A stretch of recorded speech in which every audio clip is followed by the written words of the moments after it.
game. Go along, get along game. Go along, get along game. Go along, get along game. Go along, get along game. Go along, get along game. Go along, get along game. Go along, get along game. Mama's cooking. Go along, get along game. Mama's cooking. Go along, get along game. Go along, get along. Go along, get along. Go along, stay with me, class. Get along. Go along, get along. Go along, get along. Go along, get along. Go along, get along. Stay with me, class. Go along, get along. Go along, get along. Go along, get along. Go along, get along. Go along, get along. Go along, get along. Mama's cooking. Go along, get along. Mama's cooking. All the gatekeepers say. Go along, get along.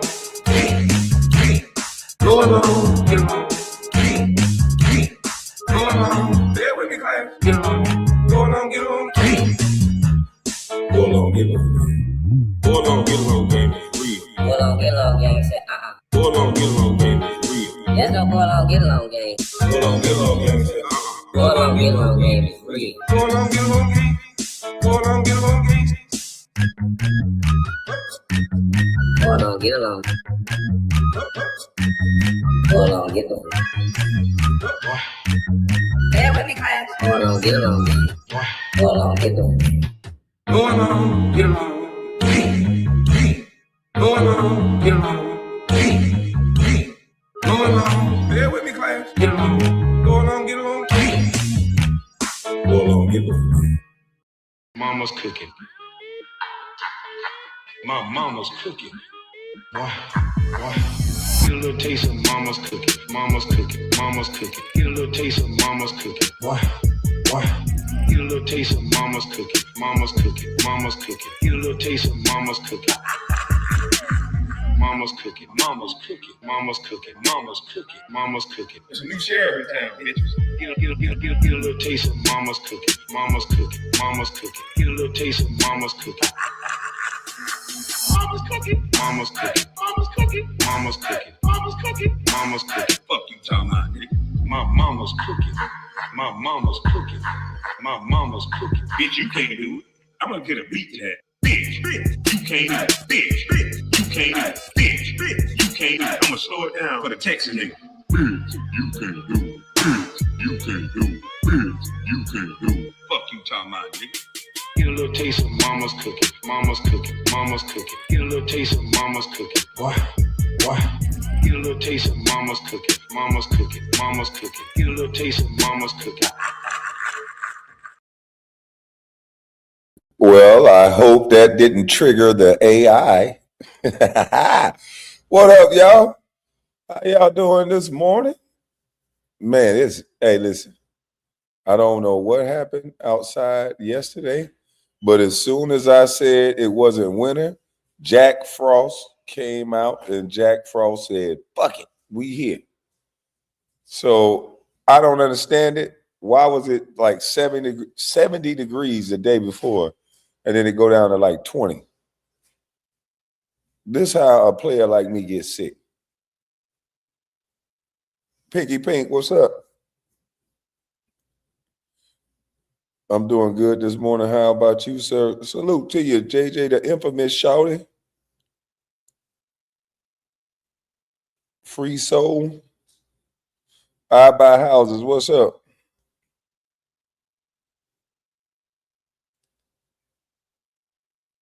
You had the heat on? Shit, you better have the heat on. To my control weather systems, man, it was just nice.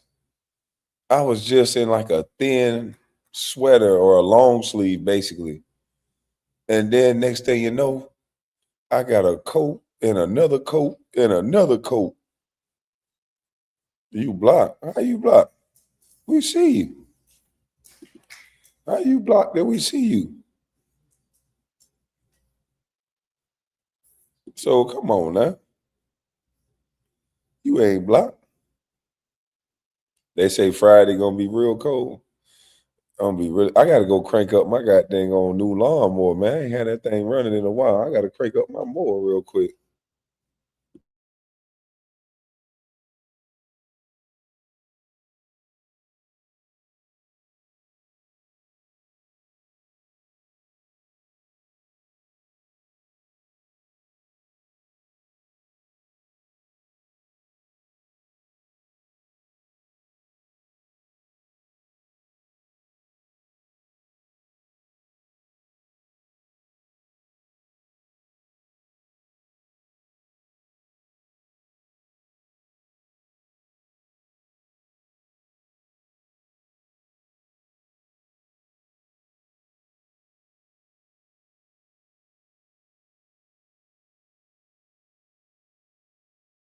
Yeah, he talking about you don't mean lawnmower, you mean a low. Never heard driving a low. But man, this goddamn on propaganda media and these people with Trump derangement syndrome. Did y'all see the young man who unalived his parents? He unalived, well, one was his biological parent and one wasn't. Did y'all see that? I was watching Ticket TV. Shout out to Ticket. I'm watching Ticket TV this morning. It come on. He said, yo, man, there's somebody unalive, their biological mother, stole the family dog. You take the family dog with you after you unalive your mother, unalive your biological father, and try to come up with a plot to unalive Trump. If you ain't telling me that it's something going on that got young men and young women that instead of planning out their future with a woman of their choice or a man of their choice, instead of them planning out their future, these son of guns is plotting unalivings.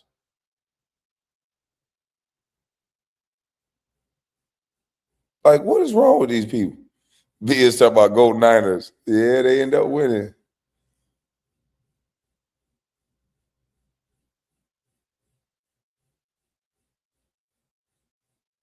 Genetically modified food. Something ain't right. I thought you supposed to grow up wanting to be a fireman, wanting to be a police. You know, with normal kids in my classroom, when you sat down and you asked them what they wanted to be, they would say stuff like that. Now these kids, you wouldn't want to know what they'll stand up and say.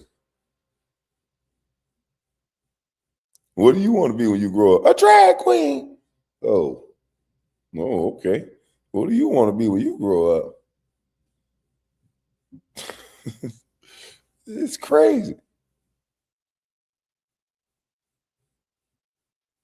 Team Easy, the person with red and gold. Hey, it's crazy out here now, man. Kids are hyper, they're angry, they want to take on the world at 10. I didn't want to take on the goddamn on world at 10. I didn't think I knew it. Well, I thought I knew everything, but it was in my little bubble. I learned something at school. I come back, I tell everybody, boy, I think I'm the smartest motherfucker in the world. But that's every 10-year-old. But I wasn't trying to take over the world. I would drop bids, but I lost the bet. Salute, Easy. Why are these kids trying to take on the world? They trying to be little grown people. They want to talk about sex because grown-ups talking to them about it. Like, what the hell is this?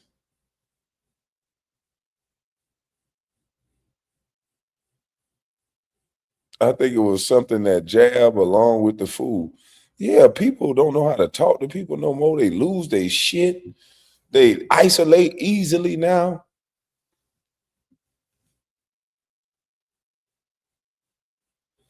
Mississippi in the house. Shout out to Mississippi. Mississippi. If you ain't know how to spell nothing, you know how to spell Mississippi when they sung it to you, boy. That's the first thing you learn how to spell down there. I don't know why they make you everywhere in the world spell Mississippi out. Like everybody sang that song, I think. I think. I'm in Georgia and shit. What the hell we learned how to spell Mississippi for? Maybe we had to learn how to spell it so we can, so we can be educated. Crooked letter, crooked letter I. Yeah, they need to put everything in a song. We'll be geniuses, boy, if they just put everything in a song. Make that shit sound nice.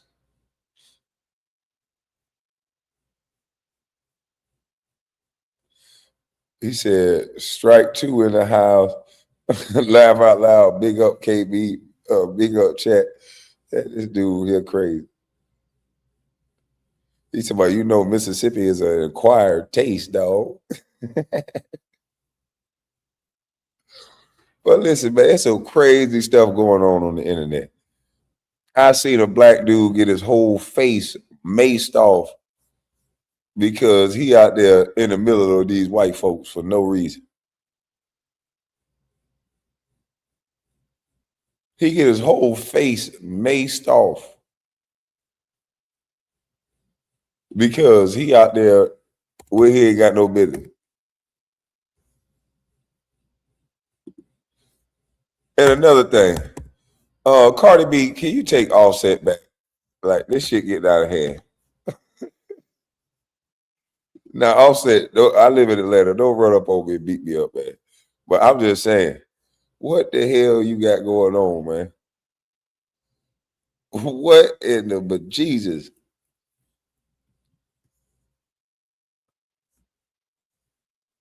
Is this the original video right here? Yeah. This is the original video. And then some of these people got recordings. Oh, they got recordings of Offset and everything, man. On the phone, threatening to shoot old boy in the knee, the football player in the knee. I'm like, God damn, that boy got that thug love. He don't even want to unalive Trayvon Diggs. He just want to make sure he can't play football no more. Trayvon Diggs, you might want to just go ahead and bounce out, bro. Like, if a dude threatening to shoot me at my knee and end my career over somebody I'm just playing around with, I think yeah, I'm cool. Shout, it ain't that serious. Yeah, it ain't that serious, shout. Yeah, please don't hurt me. But Offset done got caught up in physical. He done got caught up in something. Yeah, Stephon Diggs. I'm talking about Trayvon Diggs. Yeah, Stephon Diggs is a better version of Offset. They still raw dog and Cardi B, man. Man, listen. I understand being upset. His wife let another man get it the same way he was getting it. She didn't treat him special at all. She let him just go. He dived in and allegedly had a baby right after they just had a baby. That's some hurtful shit. I don't care who you is as a man. That shit would hurt. I don't care if I was out there messing with 75 women. If my wife that I'm married to go out there and do me like I'm doing her, I can't take this shit. Bitch, what the hell wrong with you? What? Oh no. And you done got gonna let him get it how I was getting it. And he done skeet. God dang. And you having a baby while I'm married? Oh no. I'm gonna be on that bottle for a little while. Yeah, I'm gonna be on that bottle for a little while. Cause I'll be thinking about doing all this stuff that Offset. I'll be thinking about doing the stuff that Offset is saying that he gonna do. That's just crazy. You supposed to goddamn go to a bar. You think about that shit. You sip a little bit of a drink, then you carry your stupid, tipsy self home. That's what alcohol help you do. It help you get over shit. It ain't supposed to, you ain't supposed to be doing stupid shit. Like, no. You go put that shit in the bottle of Jack Daniels and go home. And then you realize, well, okay, well, what are some of the things you could have did better? Then you say, fuck it. Then you go on the host road. But not like Offset went on the host road. Offset done messed up. Offset in the last week or so done got caught with his hand in a cookie jar, laid up, sleep up in the young lady house. Then the young lady say the man begging her for money.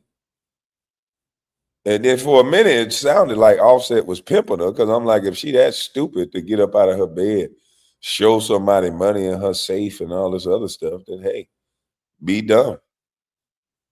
But golly, the recordings and the things that she got of this man saying, I don't understand this. Yeah, y'all gonna have to help me with this. Celina Powell keep catching these dudes. That's what I'm trying to figure out. What does Celina Powell got between her legs? I understand all the ladies got a vagina, but does she have magic in between her legs or something? I don't understand. They know they finna get put up on the Summer Jam stream.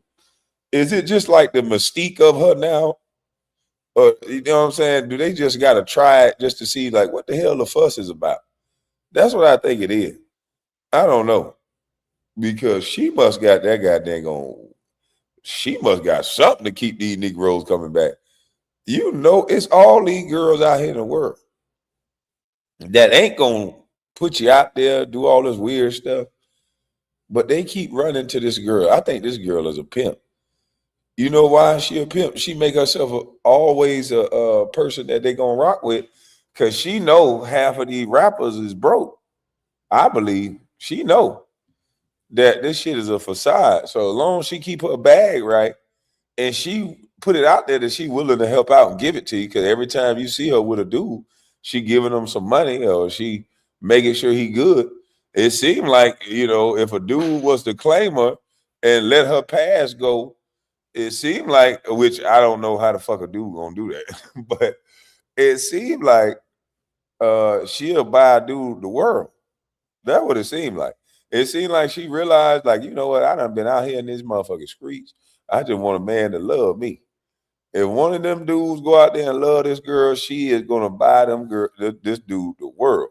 Have threesomes with him and everything. But you just got to get over the fact that damn near every dude you walk by, he done had a dog. So as long as you keep your head tucked in your shoulders when you go to Coachella, any major event, it's gonna at least be 25 rappers that doesn't have her, and some street level rappers, and some street, you know what I mean? So as long as you don't walk up with your chest too damn high, and you just enjoy the cars and stuff and the big houses. I mean, she must got magic down there. So you're gonna enjoy hitting it when you're all in the room by yourself. You're gonna enjoy her by yourself. But it's just gonna be when you go out there in the world and all the men in the room at the same time. Like if they have an award show, right? Let's just say you and Celina go to an award show together. And okay, 50 Cent, Snoop, Dr. Dre, like all the top rappers in there up for award. It's gonna be another award show in the crowd. They gonna be betting on which one hit it the most. Cause she probably gonna be with all the rappers that's up there for the nominee. She done been linked to damn near every rapper. Mm-mm-mm. I hope y'all dudes been strapping up, or all you motherfuckers is leaking. And then she talking about licking on these boys' booty and paws and all kind of things. Like, God damn.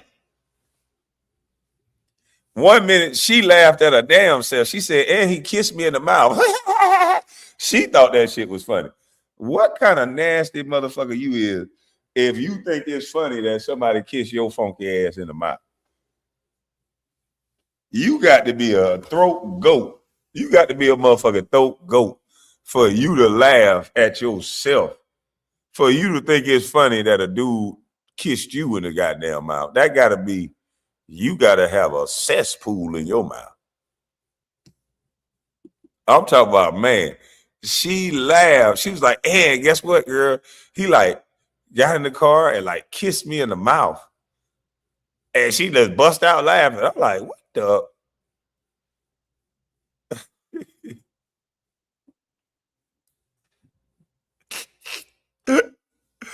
Oh, shit. Hell no. He say she's a porn star. She a professional 304. God, dog. She a porn star. I thought she was just like a rap girl. I don't know what the hell going on, but I know one thing. She thought it was funny. Like so she ain't supposed to never get kissed again. Shit, in the porn star shows, she get kissed. They be kissing in them little porn shows, some of them. So she ain't supposed. Damn, that's a fucked up life, boy. She just already know she supposed to never get kissed again. Damn, boy. Hold on, excuse me, y'all.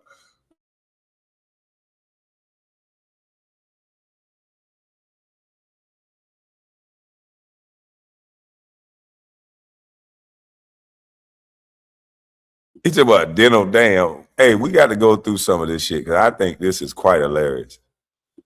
I think this is freaking hilarious, man. I don't know why, but I just think it's hilarious. I surely do. It's the simple things in life, man. The motherfuckers be putting people above people because of money and all this other stupid shit. I don't get it, but hey, I'm trying to understand it. But it's the simple things in life, man. And dealing with this, Lord have mercy. Like all that money that I have in my safe. You're a rich bitch. And he immediately called me. He called me back and then he was like, bring all of it. And I was like, I don't even know how much this is. He was like, bring all of it because I have a shit ton of 20s and then like hundreds. Oh no, let me go back. No, yeah, no. Because what? 20 back in my safe. I did a Still needed that fuck. I need a fake like Instagram call. I'm 4 o'clock in the morning. I want y'all to listen to this shit, man. This is crazy, B. This is crazy. I want y'all to listen to this, man. Likes me until recently, you know. And then he was like really cool. One day at 4 o'clock in the morning, I get a call. I was sleeping through this crucial time when I should have been up to she needed to be up. I make the worst decisions when she's asleep. So it was 4 o'clock in the morning. I woke up. Damn, Instagram calling me. I was like, oh my god. I was like, what's up? And I thought he was just like horny. So I was like, okay, but like I can't fuck you. I'm on my flow. So it's like, what are we talking about? He was like, yo. I need a favor. This is a let's test. not skip over that. He told her he still needed that. He still needed that fuck. Yeah. Boy, this girl right here messy as I don't know what. Well, she talking about he said he still needed that fuck. Oh. So wait a minute. Hold up. Offset is allegedly having sex with you say this girl is a porn star while she's on her cycle. She's nothing but a skeet for real. And he's sleeping with her like that. Oh my goodness. Jesus Christ. I thought that shit was designated for your wife, for somebody that's just your exclusive, your girl, like your God dang, didn't he? What the boy, there's something in them goddamn new drink or lean or drug. What these niggas be on? What's in these rappers? He's running red lights. What the hell are these rappers on that make them all this extra horny? Are they taking something? Something ain't goddamn right. Ain't nowhere in the hell.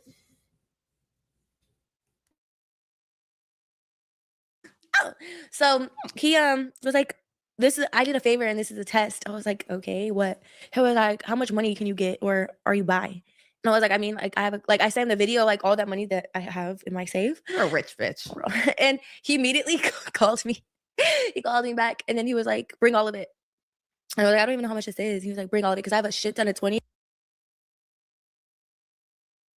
So right there, I was like, okay, Offset on some pimping shit. Rich nigga talking about bring all that money. Okay. You know what I mean? He pimping the white girl. Okay. All right. And then it gets dark. After because it already got real dark and muddy and slippery when they said he still wanted some while she was flowing, as she put it. And then like hundreds. At the time, not now, currently. No, yeah, no. Because continue, keep going. Because now, so then he was like, yeah, bring all of it. So I actually did. But in my mind, I was like, I can't give him the 20s. Like, let me just give him the hundreds. He was like counting out in the car. I went to the casino, by the way. I'm not going to do every single detail and have this. She's working on her 40-minute straight drag. Yeah. Because it gets worse, y'all. So then I get to the casino or whatever. He gets in the car and then he's like we talk or whatever. He gives me a kiss. I was like, this nigga's a real freaky one now.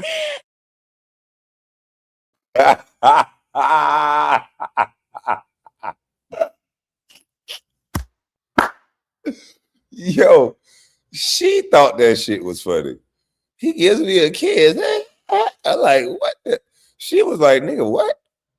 She knew that, nigga, you tripping. Like we talk or whatever. He gives me a kiss. I was like, look at that shit.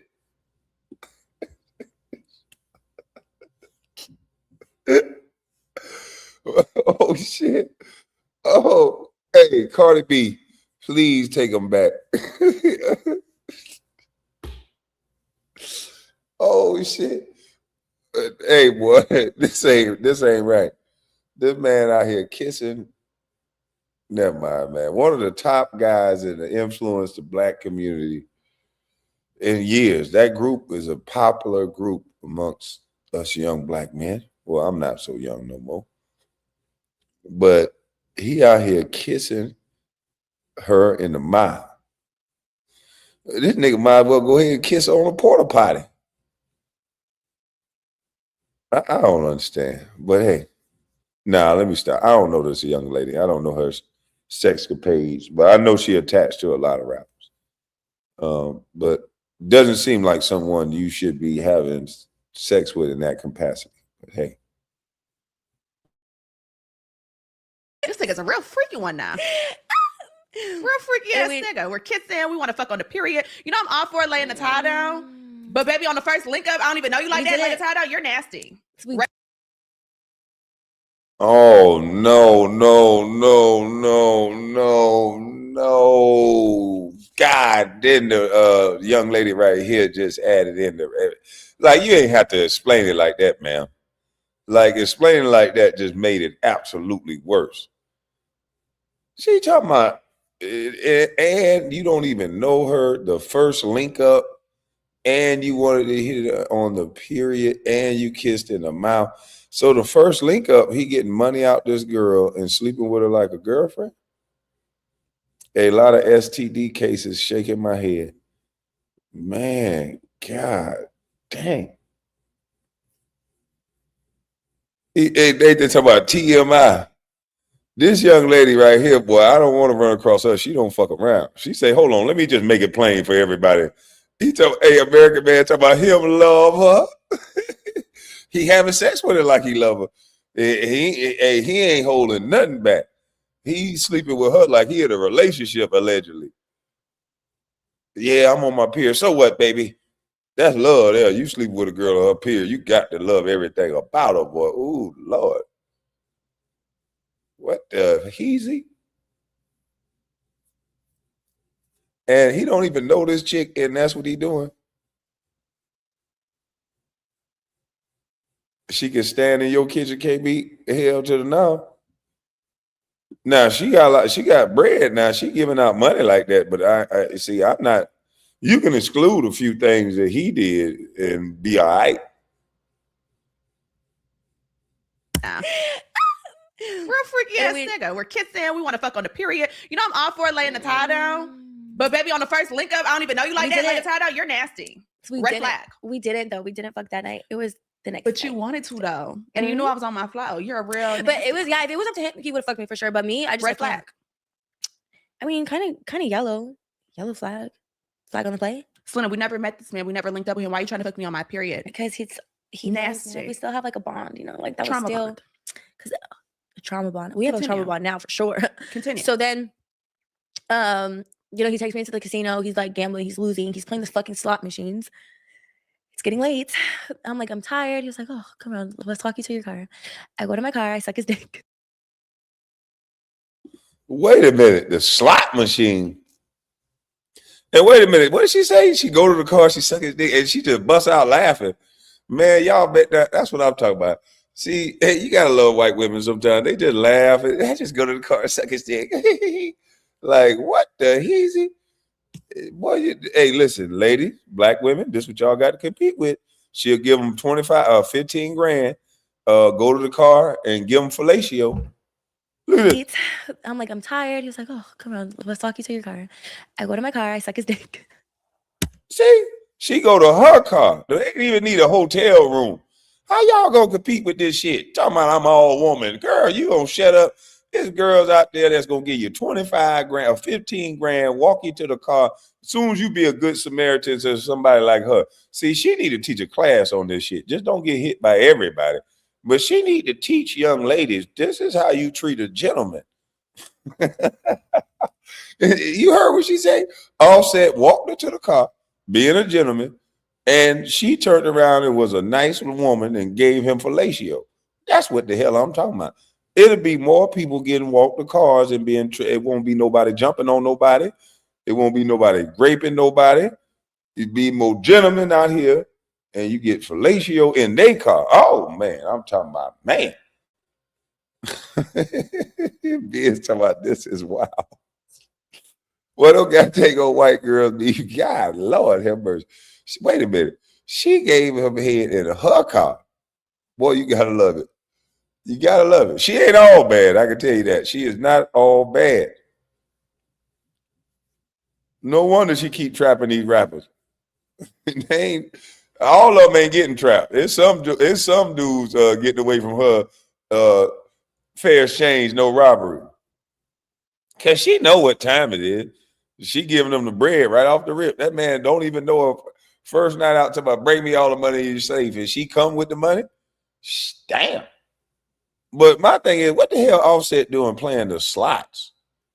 The fuck?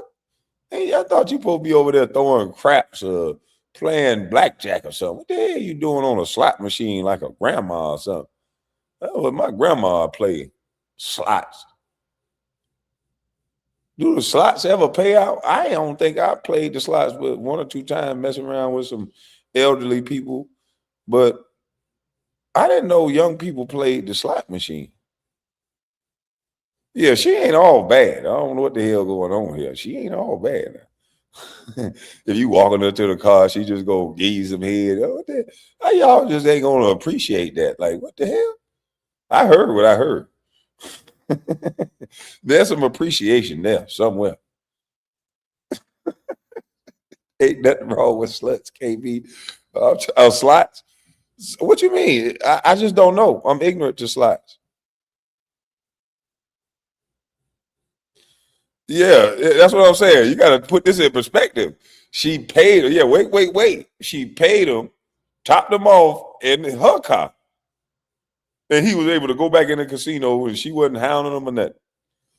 Hey, she ain't all bad now, goddamn. I don't know what y'all talking about. Hey, Celina. But no. You done been with every guy. I don't know if I told you this. I know. I suck his dick. And he was like, wow. And I was like, I gotta stop. Like, I'm in the car? I didn't know it was in the car. That part was left out. Okay, continue. Yeah, I sucked his dick in the car. Wait, so he got the money and then he sucked his dick? Okay. I watched him like lose. I was like, okay, he's losing. Let me get the fuck on. Okay. I go home. I go to sleep for like literally like an hour. Then it ring. He's like, bring me somewhere I lost it. I was like, wait, but let's talk about though. How much money did you give him? So I thought I only gave him like 10 or 11. When we were arguing, kind of, he was like, well, you think I'm gonna stall you on like 15,000? I was like, no, he was gonna get money back. There's no way. There's no way that you would do that. Why would you do that? You wouldn't do that. Yeah, you wouldn't come in and ask me to bring you $15,000 and not pay back. He said the bank was open tomorrow. Oh, tomorrow came. It's 8 a.m. He's on my phone. Bring me more. I was like, oh. He was like, do you love me? I said, yes. That's what I got. Mind you, when we talk though, it's bring me more. I was like, oh. He was like, do you love me? I said, yes. Man, he was pimping, boy. That's what I'm talking about. I heard that part. Bring me some more money. Do you love me, girl? Yes. Okay, well, bring the money. Okay, y'all said pimping, boy. All right, let's see how it goes. So he tried to F him like he love him to get him emotionally attached. Okay.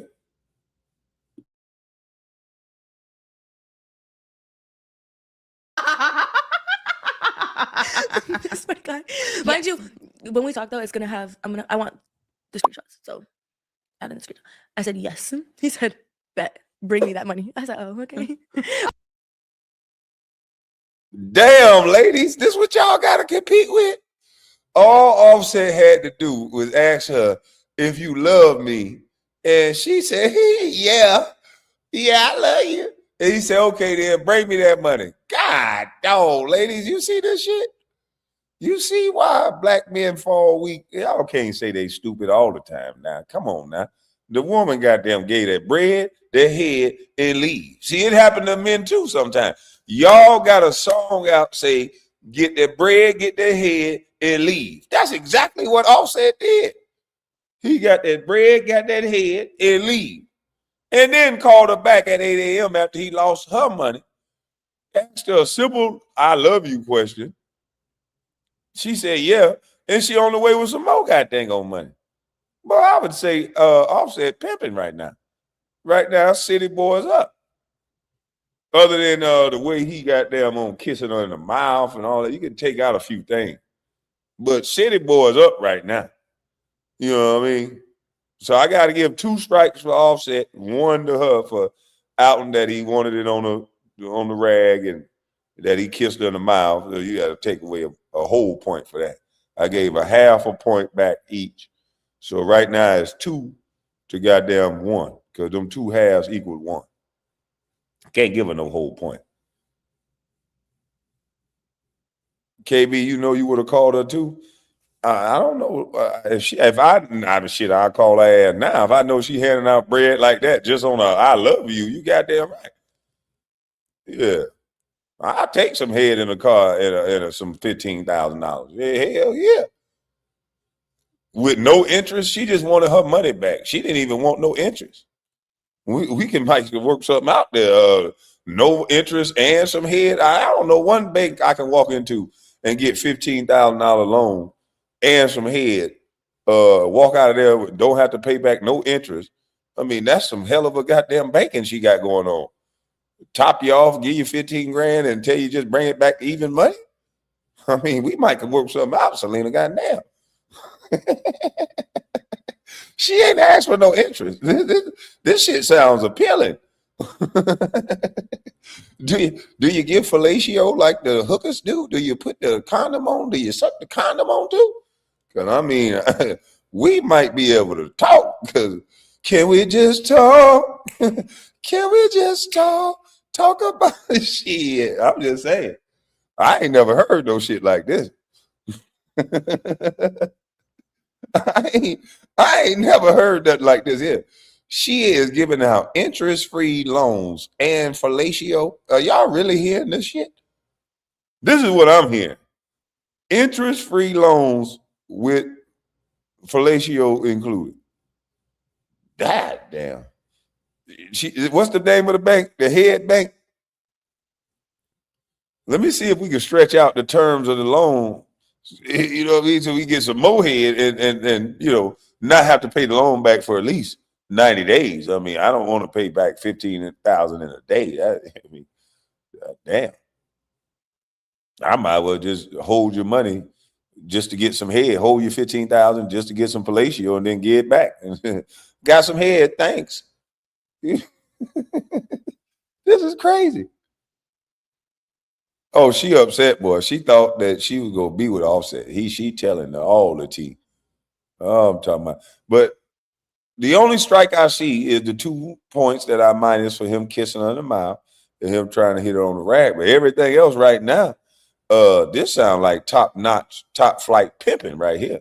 I mean, I don't know. I don't know what y'all hear. He got an interest-free loan and some head. I mean, what the fuck? I said, can I wait like an hour, babe? I'm tired. He was like, he said something, but I honestly just closed my phone and went to sleep. I don't recall that conversation a lot. I was asleep. 10 o'clock happened. Hey. Good morning. Good morning. The bank is open. Like, can I have my money? Wait, but let's not forget. So Celina calls me. I'm finally awake. Oh, yeah. And it's like, hey, like, I got to tell you about my night. I texted her immediately. No, I texted you immediately. I said, Offset wants me to bring him money. And you never replied. I was sleeping. And then when I woke up, you're like, I hope to God you did it. I was like, oh. No, but okay, so she tells me in the story, she's like, oh, yeah, like, I met up with Offset, I gave him some money to gamble, like, we had a great time, like, he's like, in the casino, like, mad love, like, you know what I'm saying? Like, they had a ball. And I'm like, you gave him what? Why? Why did you give him money? She's like, girl, he's not gonna play with me. Like, you know what I'm saying? He's not gonna want to do that. Like, he's gonna do that. I said, oh, okay, well. He definitely gonna play with you. Shit, first of all, Offset from the hood.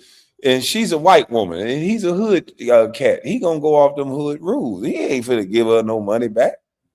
He going off, girl, you finna give up this money, this pushing Pete. You giving up that bread. There's men out there that walk around just like the women do. They get money from women. Women out there get money from men, and there's men out there that get money from women.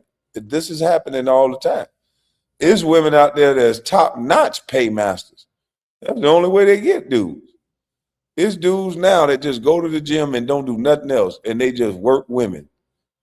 Y'all going out there getting all that money just to pay it to a dude that's sleeping with all of y'all. And you know this happens. So I don't know why she talking about why you gave him the money. Man, please. This dude's out here getting to that money. And the more women he get, the more women want him. Whatever. I hope we get your 20 back. Hope we get it back and forth. So she's like, yeah, okay. So then the next morning comes. I'm like, good morning. Good morning. Thanks, open. Birds are chirping. Good morning. He said, I lost it. I lost it. I don't really remember our detailed conversation. I need to go back and look because it's just been so much trauma since then. I'm talking so fast.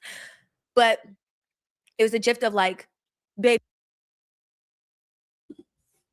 She talking about I should ask for a loan. No, I don't think she gonna give you no loan. I have to go apply for your loan for you. And you know what? I might not. I mean, long as you get the money back, you know, I'll go and walk into a car and apply for your loan, because it seems like that's all it takes to get the loan. There's a walk into the car process, sitting in the car process, unzipping, and yeah, there's a process to getting the loan. And I don't mind going through it for you, sister. You know what I'm saying? For you, sis, I'll get you a loan just for you. I need more.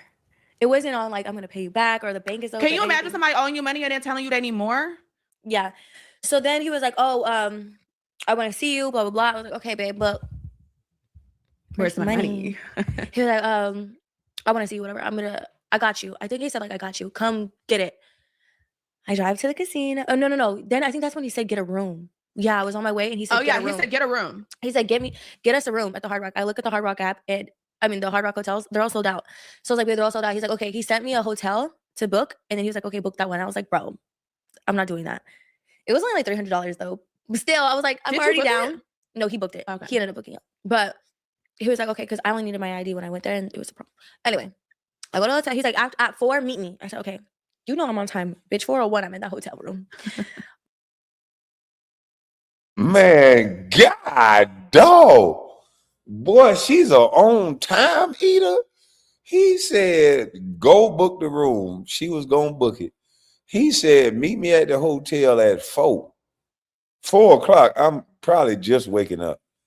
I don't know what the hell. This boy got some weird hours. But this young lady was ready and willing to go at 4 a.m. God, dog. Celina, you got to drop your standards a little bit. There's a man out there for you, girl. They going to love you for life. The way you got them just dedicated to the D. She dedicated, boy. she is a dedicated. Rapper's nightlife. 4 o'clock in the morning, she was in a hotel room. She said she was in there at 4:01. Damn. Waiting. Hey, babe, where you at? Oh, I'm at this event. Okay. Waiting. 6 o'clock, 7 o'clock. Get you some food. I'll be there soon. Whoa. So you got there at 4:01. And then she said 6 o'clock, 7 o'clock. So I can't count that good. I got to use my finger. So 4, 5, 6, 7. That's 3 hours. That's 3 hours. She was in the lobby. What the fuck? Man, hey, boy, god damn. Boy, she down. I don't know who looked worse in this story. I think Offset up in this story. He treated her like a that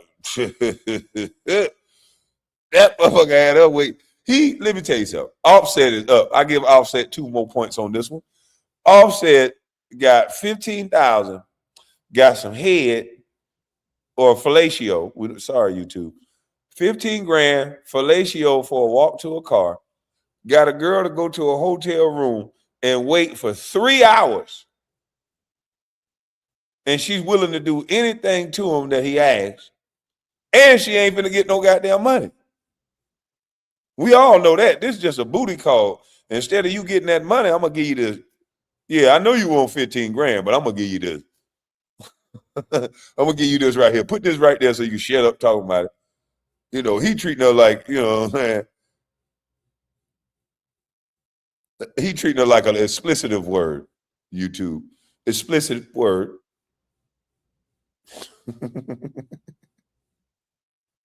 Damn, KB, I'm gonna be a rapper. Yeah, and all she think that's gonna hurt Offset feelings is that she tell everybody this story. Well, right now, to me, she look like an absolute lick in this story. It's gonna be more Negroes call her and just run off with the money. All they got to worry about doing is you tell it. Some people don't care. Yeah. Offset like, come here, meet me at the hotel. Yeah. Offset, and then she probably getting second and third hand D, Paul, because he probably done had some earlier that day.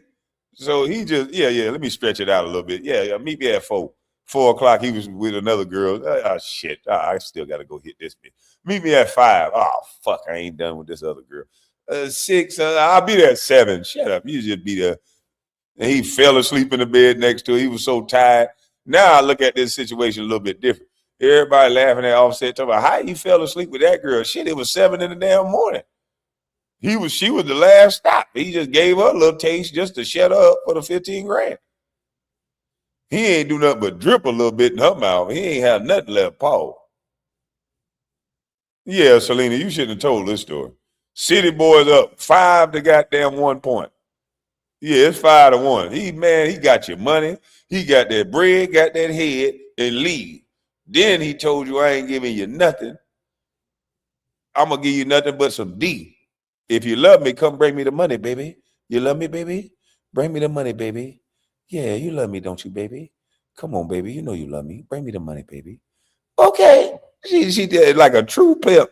Hey, look, I think she used to getting pimped because that word triggered her too easy. You love me, baby? Oh, okay. I'll bring you 15 grand.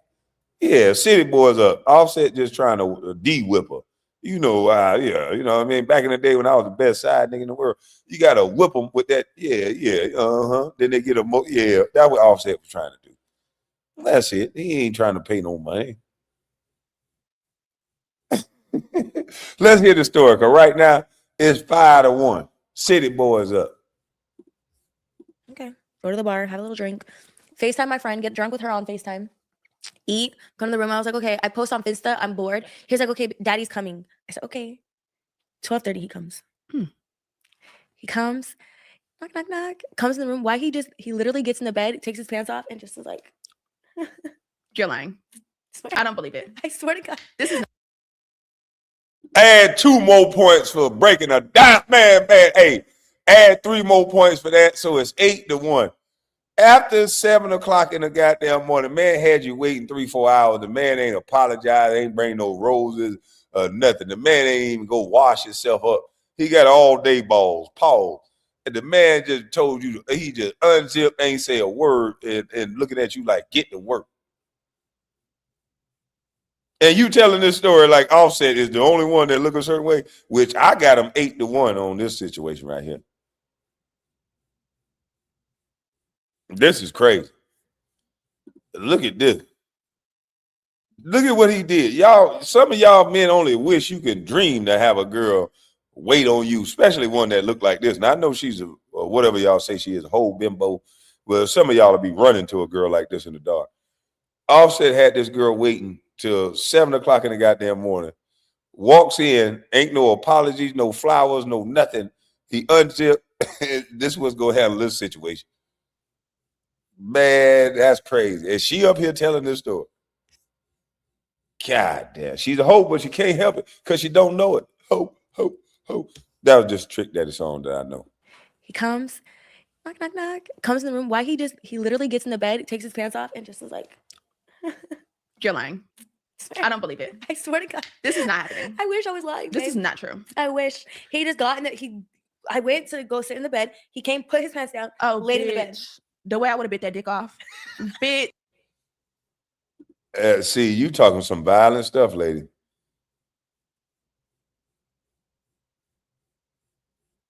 He got there at what time?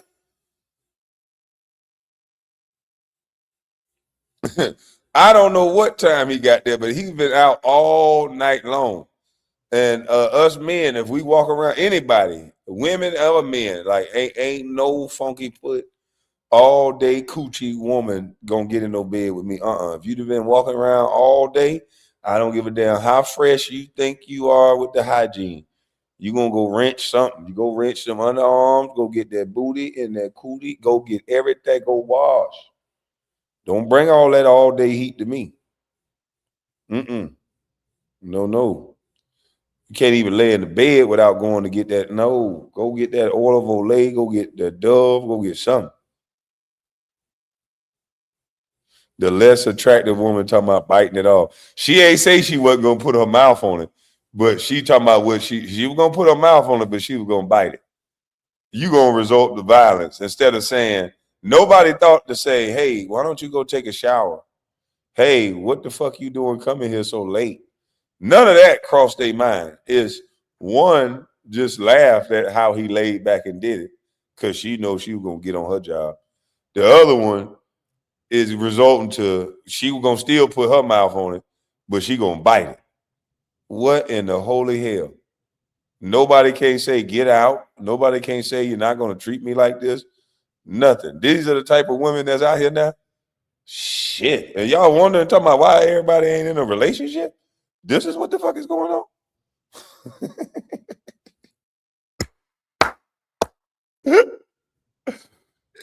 This is some crazy shit. Hey, if some woman is gonna let a man treat her like this, then guess what? A man will treat you like this. Who the fuck cares? I don't give a shit. I'm sorry. If she told this story thinking that she was gonna get some sympathy, girl, you're dumb. And we need more like you. You're a beautiful woman in my book.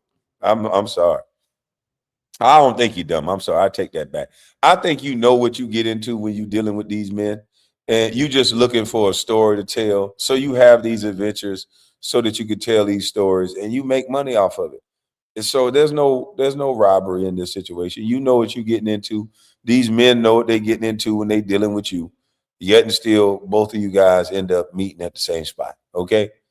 So now you sleep with said rapper. They get the experience of being with somebody with such experience as you. And you get to tell the world about it. And you get to make money off of it. Hey, that's what y'all into. But she is a woman, and that's why she laughed that he kissed her in the mouth, because that ain't the first time a man has done her like that. If she openly just telling this story and just was smiling like that, laughing, that ain't the first time a dude done been out all night long and bring her some sweaty balls for her to put her mouth on, and she do it. So Offset kissing a chick that he can do like that, not thinking that it's somebody else doing her just like that.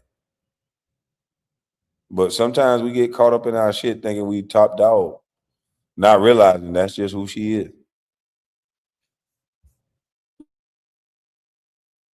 I promise you, that dick would have been on the floor. I did eat it, but I would have been. I was that like, how dick would have been there for. Fuck is you talking about? I don't know who the fuck this is. Mind you, I told her, I said, if you like, my opinion was, we need to jump him. Yeah. As soon as he come in that room, he need to hit that corner and we need to beat him up. Like, point blank period, he need his ass beat. Like, some niggas really need a whooping. And that nigga needed a whooping. Like, there was no way that he was going to come and take that money and we was going to beat him up. So I said, okay, if you want, I'll come with you. I'll be in the closet and I'll pop out of that bitch. But she's like, well, you don't think he's gonna fight us back? I said, of course. I didn't say she was like, "We're gonna win." But we gonna get some licks in though. I'm for sure picking up that lamp and busting that nigga in the head. Cause fuck is wrong with you? You thought he was gonna run off with my fucking money, bitch? But ladies, don't take this approach. Let's skip past this violent part of talking about women jumping on men and vice versa. This doesn't make any sense. Recordings. You think that these recordings, like if he's talking this much shit to me on the phone, like you think like I wasn't gonna record? Like why would you play with me? Especially because you have my fucking money. Like what? So he was like, no, like so yeah, as soon as he gets in the bed, suck him off, and then he's like, take that out, let's fuck. This is too much. Yeah, but it was take what? Oh no. Okay. She gained another half a point. God damn, she's telling too much. You're talking too much nasty detail. All right, so it's too. No. We got to go. We got to give her a whole point for this. It's 8-2 right now. 8-2. Oh, golly. Oh, man. Take that out. Let's hit it with this chick here on her cycle. And you know they're probably not using no rubber. Oh, man.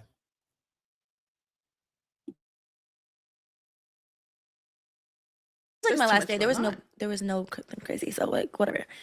That's when I put his ass to sleep, and you were like, "Where are you at?" or something like that. I was like, "Oh," and I recorded the video. That video was actually for her. I didn't do it on no like, look who I'm with. Like I did it because Milan was actually. Well, and also it's collateral because it might be this bitch has $15,000 of her fucking money. Yeah, I need a little collateral. So we're definitely recording everything. We're definitely getting everything because we're gonna get this money. I needed to record. I didn't record the first initial call until like later in the thing when he was just like laying out his whole life. As soon as he started talking about the divorce. It's not like, you know, like Celina met up with this man and the nigga was like, I'm gonna fuck you and give you some bread, or oh, like I'm gonna give you some money. This man borrowed, loan fronted this money from Celina. But that don't make him look bad. I don't know why. If a girl gonna give me some money, I'm gonna take it too. The fuck? This man borrowed, so what? He wasn't trying to borrow. He should have said, let me have. Because he obviously wasn't trying to borrow. He was trying to have it. But, man,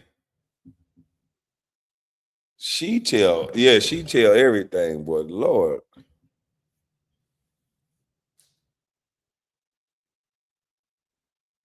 These brothers better go, hey.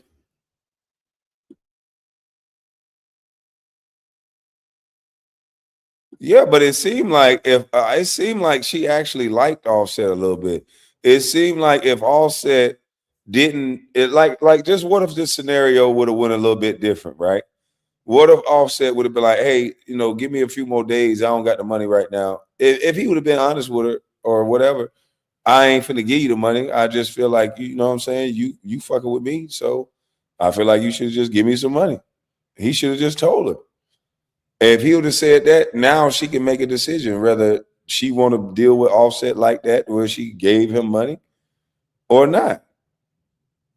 But I think she might have would have went for it. The way she got him to jump up out the bed, he got her to jump up that quick. She obviously, you know, I don't know. I think sex and the way she give up her sex is that's just how she do it. It ain't nothing special.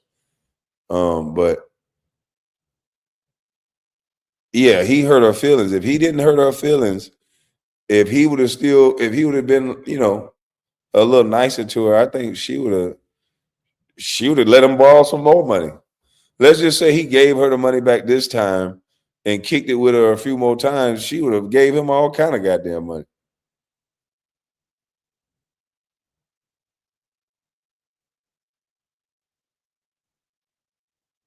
Yeah, he didn't want to pay her back. He shouldn't have said borrow. He should have just said, look, you know, you the type of chick that you got a little bread, you're going to be giving me some money. And I guarantee you, if he would have kicked it to her honest, like, I'm going to fuck with you, but, you know, I expect you to give me some bread. She would have gave him some bread. I don't think she would have said no. It's just the way he went about it. That strong armor, she obviously a chick that ain't gonna let nobody strong armor. And Offset seemed to be the type of cat that, he's typical. I see these interracial relationship all the time, and most of them are like this. Now you gonna give me some money, but you don't got a strong arm it. Some of these girls, they automatically know. You don't got to do no strong arm. Fair exchange, no robbery. Like, I'm so mad, Milan. I'm so mad. I'm mad. I've been wanting to jump him. I just felt like this was a jumping moment. Like there was no other time. Yeah, I should have just took your advice. I really we want to should beat have him up. We would have been in jail. That's why she wanted me to start my New Year's off. I was like, bitch, you would have been one night about some respect. Yes. Okay, so then after he laid in the bed sleep, you wake up. He wakes up. Oh my God, I forgot to tell you the best part. Before he was coming to the hotel, he said, "Can you call me Uber?" Oh. I said, "I don't have Uber. I have a car. I'll come pick you up." He said, "Never mind, I got it." When I tell you this man woke me up at like 4:30, he's like, babe, give me a car. I was like, babe, I still don't have Uber. He's like, you don't know anybody who can give me a car? I said, oh, wait. And then let's not forget, the nigga comes to the car with some E&J in a cup and a cigarette. Real crackhead. I'm talking about full-blown crackhead activities. Like, this is your corner store uncle. Yeah. Corner store uncle is begging for $1. Yeah. He was smoking cigarettes, yeah. Smoking a cigarette. Life is hard. And you got the E&J in your cup. I'm not giving you no money, babe. You have E&J in your cup and you're smoking a cigarette. Times are fucking hard right now. Times is very hard. You couldn't get that? I didn't. I thought it was I need some money right now. I thought it was off. Man, I know plenty of dudes that drink E&J and they got plenty of money. I don't agree with this part. I mean, they may not like it, but it's just some people, it's a mentality with some people. I don't think that means he don't have money. He just might be he's just a hood dude. That's it. There's a lot of dudes that's just set in their ways like that. Don't matter how high they go, they do a lot of things that you wouldn't understand. So yeah, I don't know. Right now, to me, Offset had the mindset to never pay you back. He looked at you as a lick, and he treated you like a word, an explicit word. And yeah, I don't think from the city boy standpoint, we looking at him any type of way, other than the fact of how, him and that ain't none of our business, but you put it out there. So that's the only thing that someone could object to, is that you would pull it out and all this other shit. But other than that, yeah, he got that bread, got that head, and leave. And I'm fucking and I'm having a good time, and this is my man now. Like, what? I'm his backbone. I'm his writer. Like, what? White.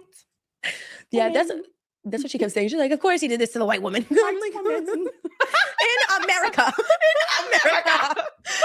No, so then everything was fine. I mean, not everything was fine. Nothing was ever fine. No. In Celina's mind, everything was fine. I keep telling her, like, babe, I don't think it's okay. Like, I think it's time to take action. It's time to round them up. Let's go. Like, no, it's fine. It's cool. We're cool. We're good. Yeah, nothing was okay. Nothing. So Offset, you was doing the right thing, Offset. You had her, Celina, where you wanted her. But this goddamn friend of hers, the big friend of hers, the one right here, the hater, is the one messing up your pimping. She's the one that keep telling her, no, it's something wrong. Something wrong. Celina, get rid of this girl right here so you can all the way listen to Offset. She's the problem. You gave that man that money too easy and with a smile. You know damn well you gonna have to pay the lay. You understand it. You just want to be treated a certain way. We get it now. He understands that now. He ain't gonna cuss you out no more. He'll get there at 4 o'clock instead of 7. Okay. Now y'all take all this shit down off the internet. I'm gonna mediate this situation. Take all this down off the internet. He gonna let you swallow him again. Paul.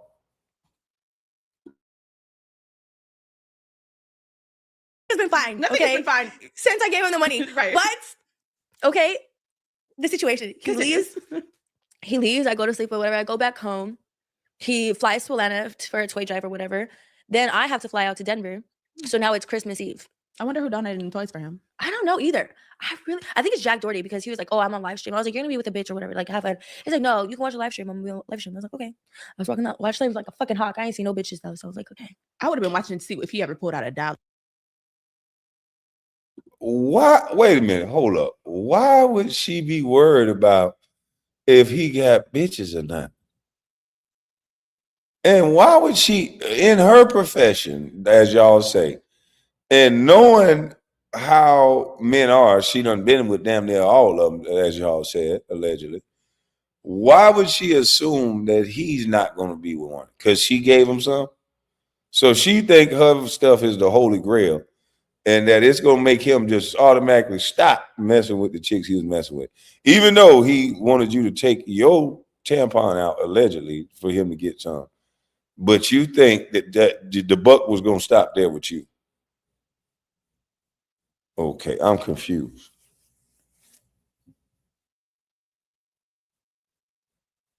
She thinks she in a relationship with him now all of a sudden? The way he treated you, you thought you was in an exclusive relationship to where now you can watch the background. And I don't know why Offset told her it ain't going to be no chicks there. He should have said, why the fuck is you asking me that? Because he was like, oh, I'm on live stream. I was like, you're gonna be with a bitch or whatever. Like, have fun. He's like, no, you can watch a live stream. I'm gonna be on live stream. I was like, okay. See, that right there, I'm not even gonna give you why is you asking me that? And Celina, you being unrealistic right here. This is when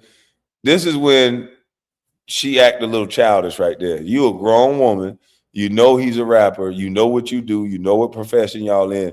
Why would you even make yourself upset like that to talk about I know it's gonna be a bitch there? You do know, so why even ask?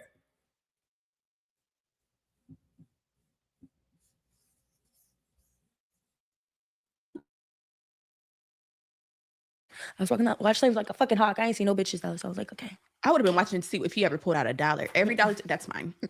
That's mine. Bring me too. that. Daddy, send the money. Daddy, send the money. Any dollar he pulled out of that pocket, I was at interest. Bitch, got me fucked up. So, yeah. Christmas Eve, he Christmas called present. Christmas Eve, honey. Christmas? I wake up to his call, actually. Oh my fucking God, yes. Okay, continue. I wake up to his call. I was like, oh, my man's calling me on Christmas. He's going to say, Merry Christmas. Hello, Daddy. You got PayPal? On Christmas. On Christmas. You got PayPal? I said, for what? He said, because I need money. I said, Crooked. only at Zelle. This point, you are a crooked. No, he asked me for Cash App. Cash App. It was Cash App. Then I said, I only have Zelle. He said, okay, so Zelle me. I said, my limit is like so low. He said, it's okay, just Zelle me.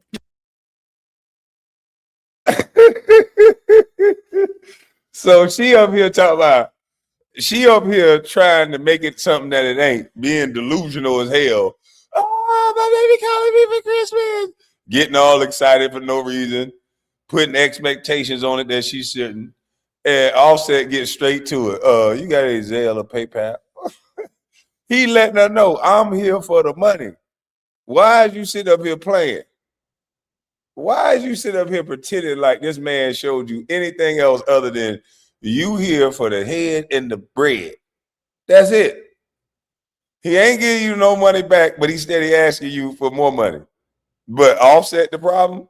Man, City Boys up 10-2. Do what you can. $2. Said it. No. I said, just wait. I'll be home tomorrow or whatever. Like I just lied, and he was like, because he came. Because at this point, I'm telling her, he took a private jet to Miami, but it was a Hard Rock private jet. Mm-hmm. I guess they give it to you when you're about to spend money. Mm-hmm. And then he posted like hella racks.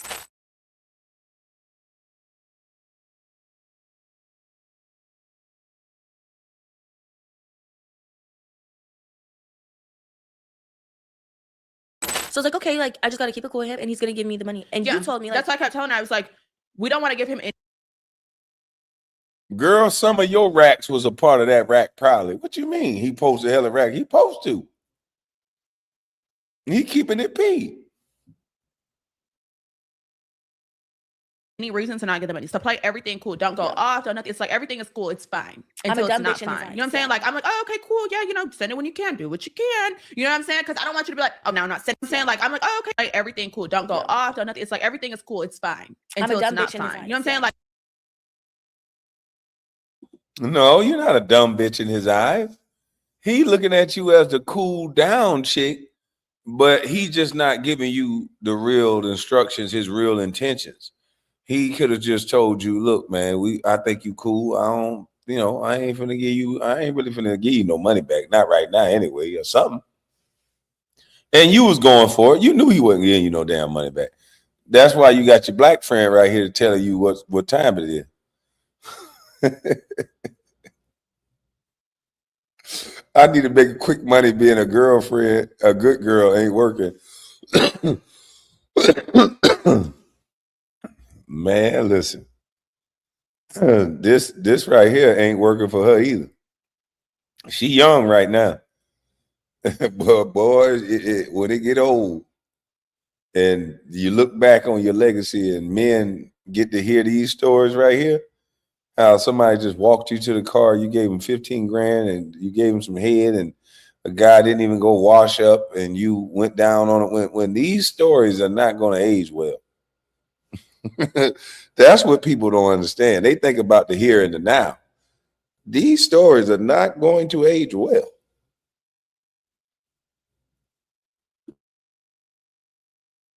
I'm like, oh, okay, cool. Yeah, send it when you can. Do what you can. You know what I'm saying? Because I don't want you to be like, oh, no, I'm not sending it because I went off. You know what I'm saying? So I'm going to play it cool with you until this is what I said I would do. I would play it cool until I get in your face. And when I get in your face, playtime's over, bitches, big leagues. I'm in your motherfucking ear and I'm going to tell you, do you have my money? Oh, you don't have it? Bing! So what we gonna do? Bitch, get up. Dead ass? Get up. Like, it's nothing else. And then keep in mind, if we're at the casino, we're both going to jail. Like, I'm gonna go up. I'm gonna tell them that you were gambling my money in there. You're never gonna be able to step foot in the Hard Rock. Like, yeah, that's what I'm doing. I'm gonna go up there and slap you with a fucking ace of spades, bitch. Like, that's what we're doing. You got me so fucked up. Like, we're both going to jail tonight. Not tonight. Right now. I don't obviously have that in me. That obviously did not happen, y'all. But that was a mental note. I'll take mental note of that. I want to play it my way, the dumb way, the white way. The white. It's so interesting how this woman is sitting on this panel, keep talking about assault after assault after assault. She has no smart way of breaking down how to handle getting money back. Every time she opens her mouth is to talk about how violent they should get with a man. We going to jail. I'm going to bust you in the head with a bottle. All these things she's allowed to say. If a woman owes me some money, I can't just sit up on the internet and talk about how I want to bust her upside her head. No one would accept that. So why are we accepting that from this young lady? Or am I reading in it too much? I'm just saying every time she opens her mouth, it just seems like she's like the violent villain. If you want to just give off the big angry black woman persona, just let her keep talking, because every time she opens her mouth, she's talking about jumping and fighting and beating somebody. This is wild. That just jumped off the page to me. So this is still my man, Milan. I have to respect daddy. Okay. How do you respect daddy? So he was like, okay. He's like, you have OnlyFans though. I know you have PayPal. I said, I get PayPal through my direct account, not PayPal, but okay. I left that alone. He didn't text back. Mm-hmm. Didn't call me, didn't do nothing. Christmas morning, strolling through Instagram, just strolling. I see some random bitch post 4 Birkins, 2 watches, and a ring. It says Offset gave his girlfriend all that. I said, huh? Okay. Ding, ding, ding, ding, ding. Now I'm mad. So now I screenshot it to him. Now you're cheating on me? Cheating on you? Oh, shit.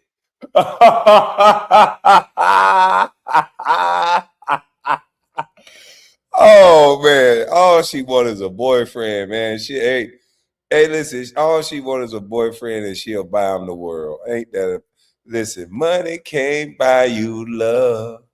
Buy you love. Celina, you ain't exempt for this shit. Money can't buy you love. I'm talking about, is he cheating on you? Girl, you shouldn't even use that in your vocabulary. No man can cheat on you. You should never even say that. If you get past that part of your life will be better. You'd be living in a fantastic situation if you stop worried about what another man is doing. Because, lady, you're not going to get a committed situation. I'm sorry. If I had to bet my life to a leaf, that you're not going to get a committed relationship going forward, I would probably bet it. So, ma'am, you might as well just get that out. They say never, but I ain't gonna say it. But I'm in your situation. I'm close to saying it. But yeah, you're a good person, but you got to get that part out of your mind. Stop thinking that man is cheating on you. You know that Drake song where he was up there with Brian McKnight and they were singing that song, Side Pieces. Yeah, you got to listen to that song and just understand that that's you. You got to get your lifestyle choices made this happen. No one else's. Okay. All right. Now, there's a man out there that'll wife you up, but he ain't going to be he's not even going to be faithful. You know how hard it is to get a man to be faithful in the first place? And then you got so many reasons why he shouldn't. And money ain't going to keep no man from being faithful. I'm sorry. There's a sucker out there, but we talking about faithful. She can go get a simp down on his luck. She just got to go down a couple tiers. She can go get a simp that's down on his luck, ain't got nothing. But once he starts spending her bread and getting a taste of that lifestyle, there's another woman gonna take notice, and he probably gonna hit it. I mean, if you guys say that she's in the sex business, then she out there getting other men. So why wouldn't her man be able to go out and get other women? I don't understand that. If she's in the sex industry, that means she's going out and getting plowed for pay. So that's supposed to be different? No. If she get over that part, she'll live a pretty cool life. She got to get over the fact that Offset and the type of guys that she like, they're going to be messing with other women. If she get over that, she'll be all right. You're cheating on me. No, not only is he cheating on me, but no, I was more mad. Like, you just cashed out on this bitch. You can't give me back my money. Why do you keep stalling me now? And then not only that, you're asking me for more money. Yeah. Like, that's what was like really disrespectful to me. Like, you're asking me for more. Yeah. Like, because it was another bag he wanted to get her. That's why I said the type of woman she want, Nathan. Nathan, you gonna be coughing on her and shit. You know what I'm saying, Nathan? You ain't Offset, Nathan. You're bald. You ain't got no dreads. I said the type of women she want, type of man she want, Nathan. The type of man she want is gonna be with other women. If she it's people right there where she from that she could just pay and get them to be faithful. Them ain't the men she want. The type of men she want.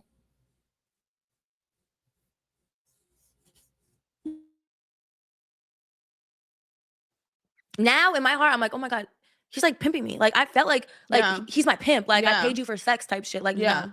So now I feel tried or whatever. Now it's like the temperature turned up a little, so much that he was like, this is scaring me, Celina. You're going back to your old ways. He said, yeah, this is scaring me, Celina. Why are you mad at me? I never lied to you.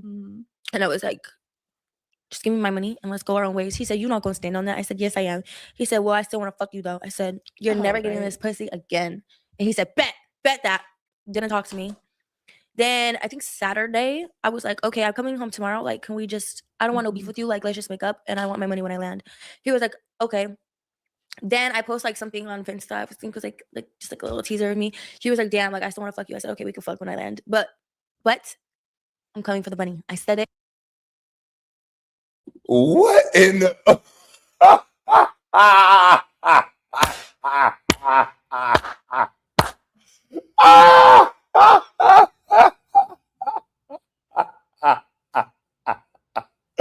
yo, oh my God, you gotta love this bird. Ooh, cuckoo. Hey, she saw him spend money, her money on another chick, asked her for more money, ain't get her money yet. He tell her, I still want to hit it. She tell her, you'll never get this again. And he tell her again, I still want to hit it when I land. And she say, okay, well, you can hit it when you land, but I just want my money. Celina, you'll never drive alone. I'll never give you no money back. Oh my God. Lil Meech was spending her money too. Boy, I know Lil Meech miss her. I know Lil Meech want to fight Offset. Not because he want to fight over the girl. He want to fight over that bag. Bitch, I knew you gonna come to the money and shit, man. What? Oh, man. Golly. So he still got to hit it after all that. And you up here telling this story and we supposed to care why? He probably still messing with her now. The way she sound, man, if I'm Offset, look, man, I'm going to bring you $5,000 back and I'm going to come hit it. And goddamn, she going to be happy with that and going to give him some more money. This girl, oh my God. Jesus Christ.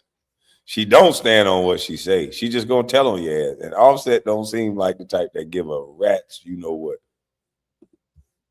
I said it. You guys see it? I said it. I said it. I said it. I said we could fuck. But I still want my money. Because, you know, his dick wasn't all that bad. I can't lie. So, okay. Just one good time. Perfect, bitch. Oh, did you test it out? Test what out? To see if he was a little... Oh, of course. I can't wait. Yeah, of course. Of course I ate his ass. Did he get? Of course I ate his ass. But no. Wait, you did? I never told you? Wait, yes, I did. Yes, I did. no. I said he's gay. Yes, I did. No, you didn't. Yes, I did. I swear, Milan. I'll look at our text messages. What was it? He Was it told like me an ass too? I was like, I could see why people think so. So I was doing a good job. Not too much or I get my money back, but it was good. So anyway, yeah, Ben did that. Ben ate his ass. So that was the night of the hotel when he came and just like got hit. All right, I'm trying to get past this eating you know what story, but she keep talking about it. I'm an ass eater. I'm proud. Hey.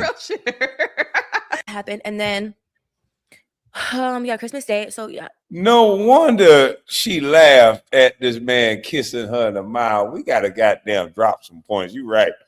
Cause if she over here, she's an admitted ass eater, and he allegedly kissed her in the mouth. Oh God.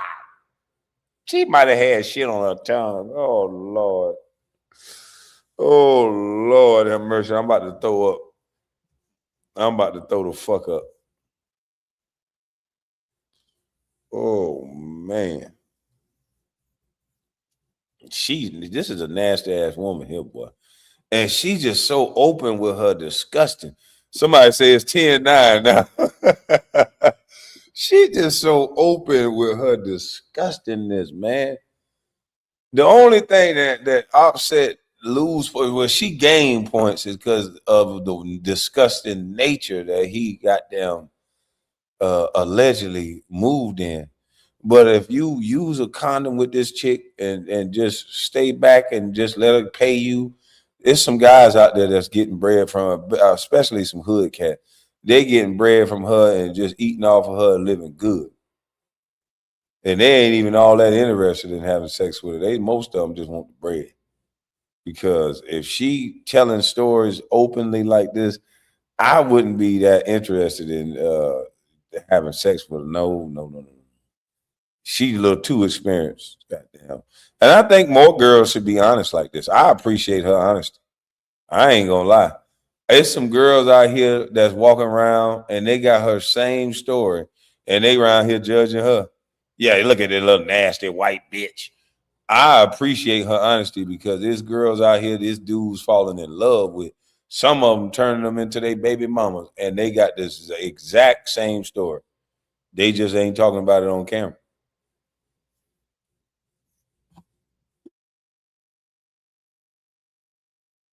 I was like, oh, you could buy her 4 Birkins, 2 watches, and a thing, and you can't pay me back my own fucking money. I was like, okay, bet. I said like bitch or something, and then he was like, you're scaring me, blah blah blah. And I was like, I'm not gonna expose you or anything. Like, you don't gotta worry. Yeah, I don't want to do this. Yeah, Celina really did not want to do this. Like, she genuinely wanted to get her money and like really fuck with him. Honestly, she wanted to get her money and like this was her man. Like, she thought, you know, like they was like, you know, she was being a down bitch about it. Yeah. So then when she realized, you know, that like it's like going left or whatever, it's like she's like, okay, I really don't want to have sex to dinner, but it's like you're literally playing with my fucking money. Like, it's I like, what am I literally have a supposed choice. to do? Just sit here and take a $15,000 L as you keep playing in my fucking face?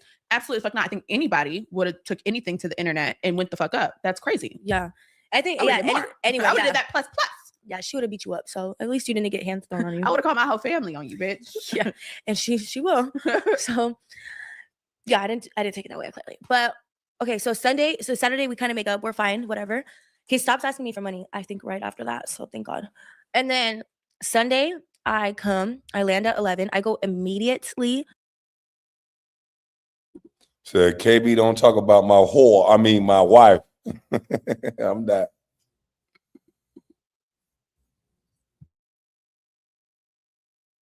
To my car, to the hotel, to get my money. Mm-hmm. When I tell you I was pulling in, this man was like, bring money.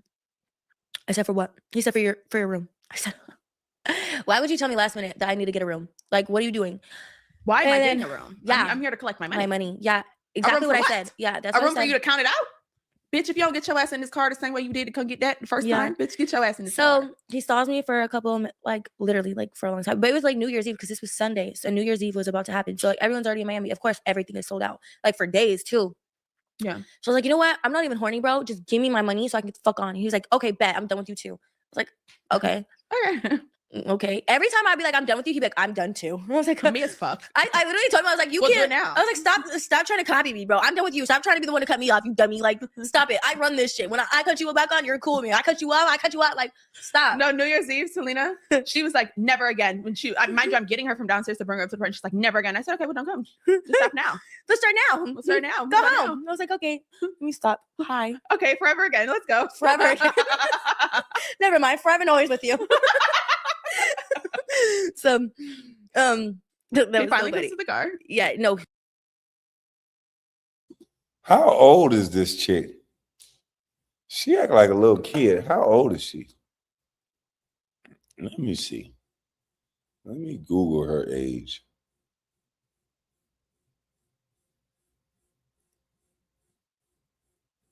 Mm-mm-mm.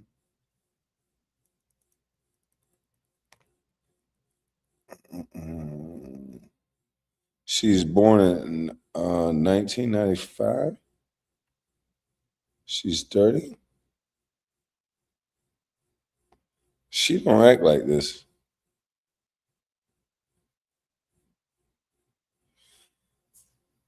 It says she's 30 years old.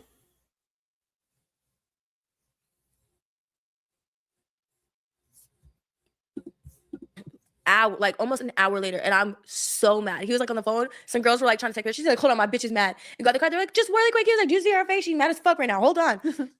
And I was like, yeah. But like that look, he made me sound I'm so easy to manipulate. I swear to God. At least I'm very self-aware. That's what the people that they come. I'm so easy. No, I'm she's not. so easy. No. Well, no, now I'm smart. Hold up, my bitch is mad, and that relaxed her.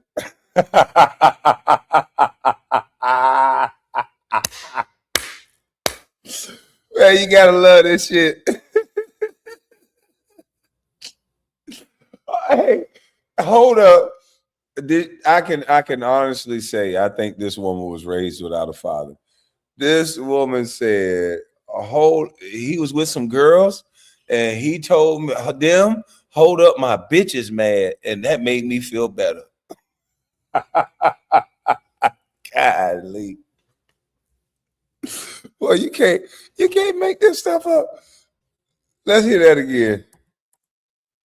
I'm so easy to manipulate. I suck right now. Hold on. Girls were like trying to take her. She's like, hold on, my bitch is mad. And got the car. They're like, just really quick. He was like, do you see her face? She's mad as fuck right now. Hold on. And I was like, yeah. But like that look, he made me sound I'm so easy to manipulate. I swear to God. At least I'm very self-aware. That's what the people that they come. I'm so easy. No, I'm she's not. so easy. No. Well, no, now I'm smart. Now I've recovered. I am recovered. no longer. I could turn off my delusional shit really quick though. I like that. So all you I know. fuckers that want to come here and come manipulate Stay my away. friend, I'm not Stay giving the out fuck no away. more money. Fuck you. Fuck you.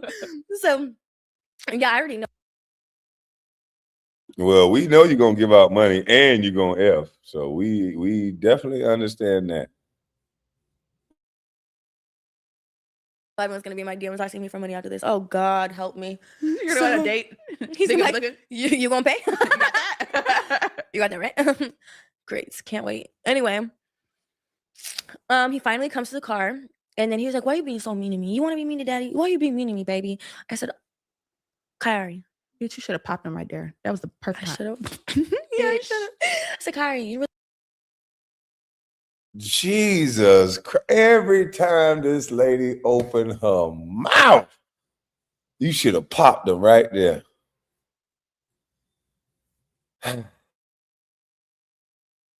not? You're really playing with me right now. Like, please stop. Where's the money?" He's like, "My homeboy has a room in the 4th floor. You want to go?" I said, "No, I want my money right now."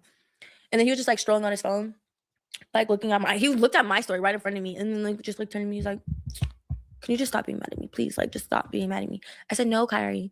Like, please, if you don't got it, just let me know." And he was like, "Okay, you want to know the truth?" I said, "Yes." He said, "I keep losing." I said, no shit. But what happened to all that money that you just posted? Yeah.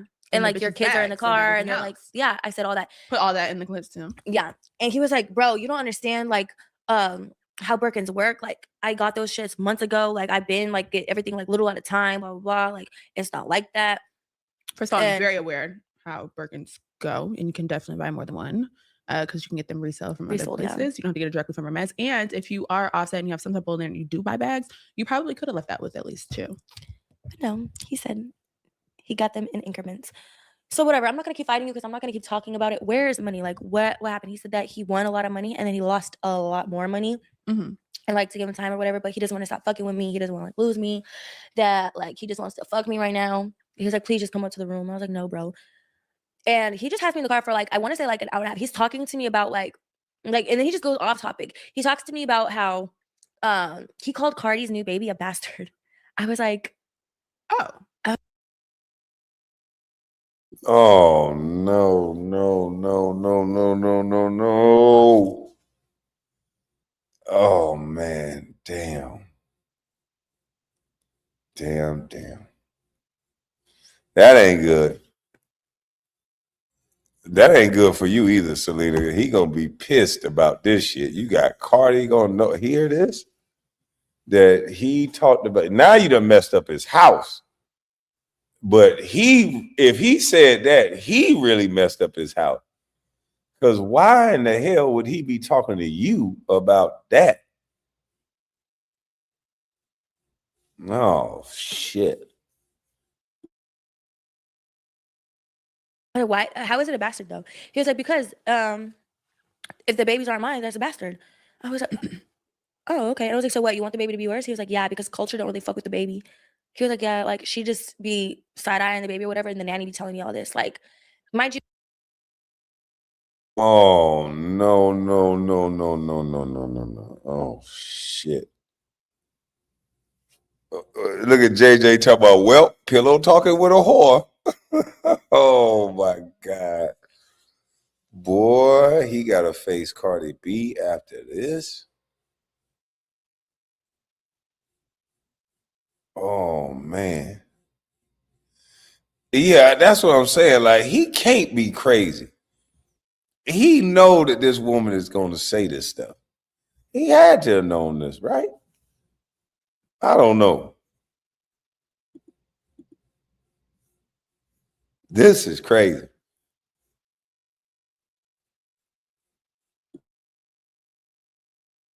This is breaking news now. Cardi has a restraining order on Offset. So he doesn't allowed to talk to the babies at all. He's been FaceTiming Culture through his other daughter this whole time and talking to Culture or whatever. And I guess Culture's been saying like she hasn't even met Stefan. So that's probably why like she thinks like how the fuck is this baby? And I don't talk to my dad. Like, how did you just have a baby, you know? Yeah. And she's like knowing that that's not her brother. And then he told me that he was gonna when he sees Stefan, he's gonna shoot him in his knee and strip him and rob him. If I can catch Buddy and I can catch him, it's gonna be bad. You so I wanna think beat she him on up? some beat, strip, shot in the knee, all type of shit. See, I wasn't on his Shot ass. in the knee.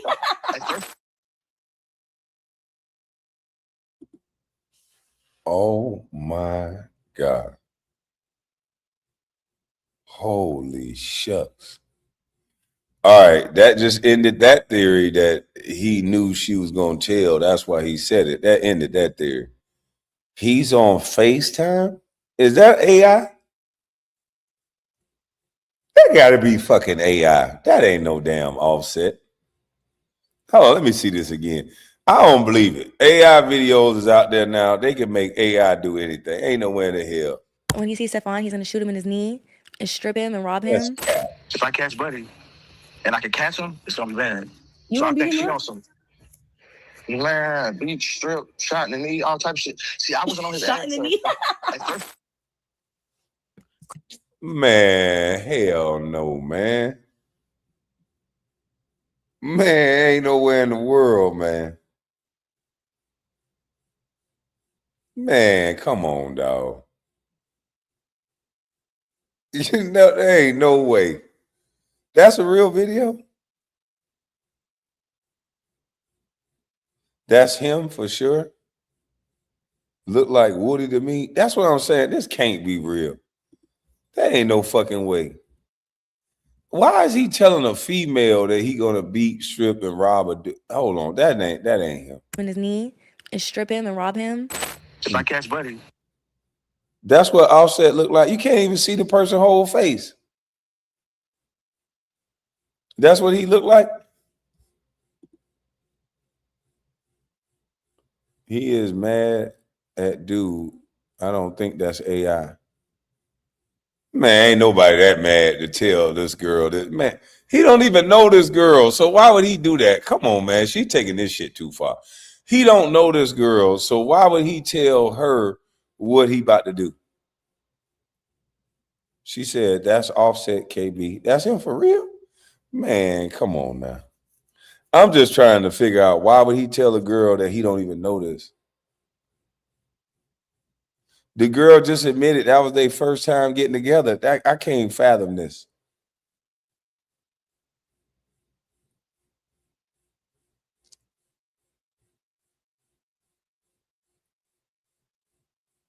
They've been messing around for years. Oh, so this ain't.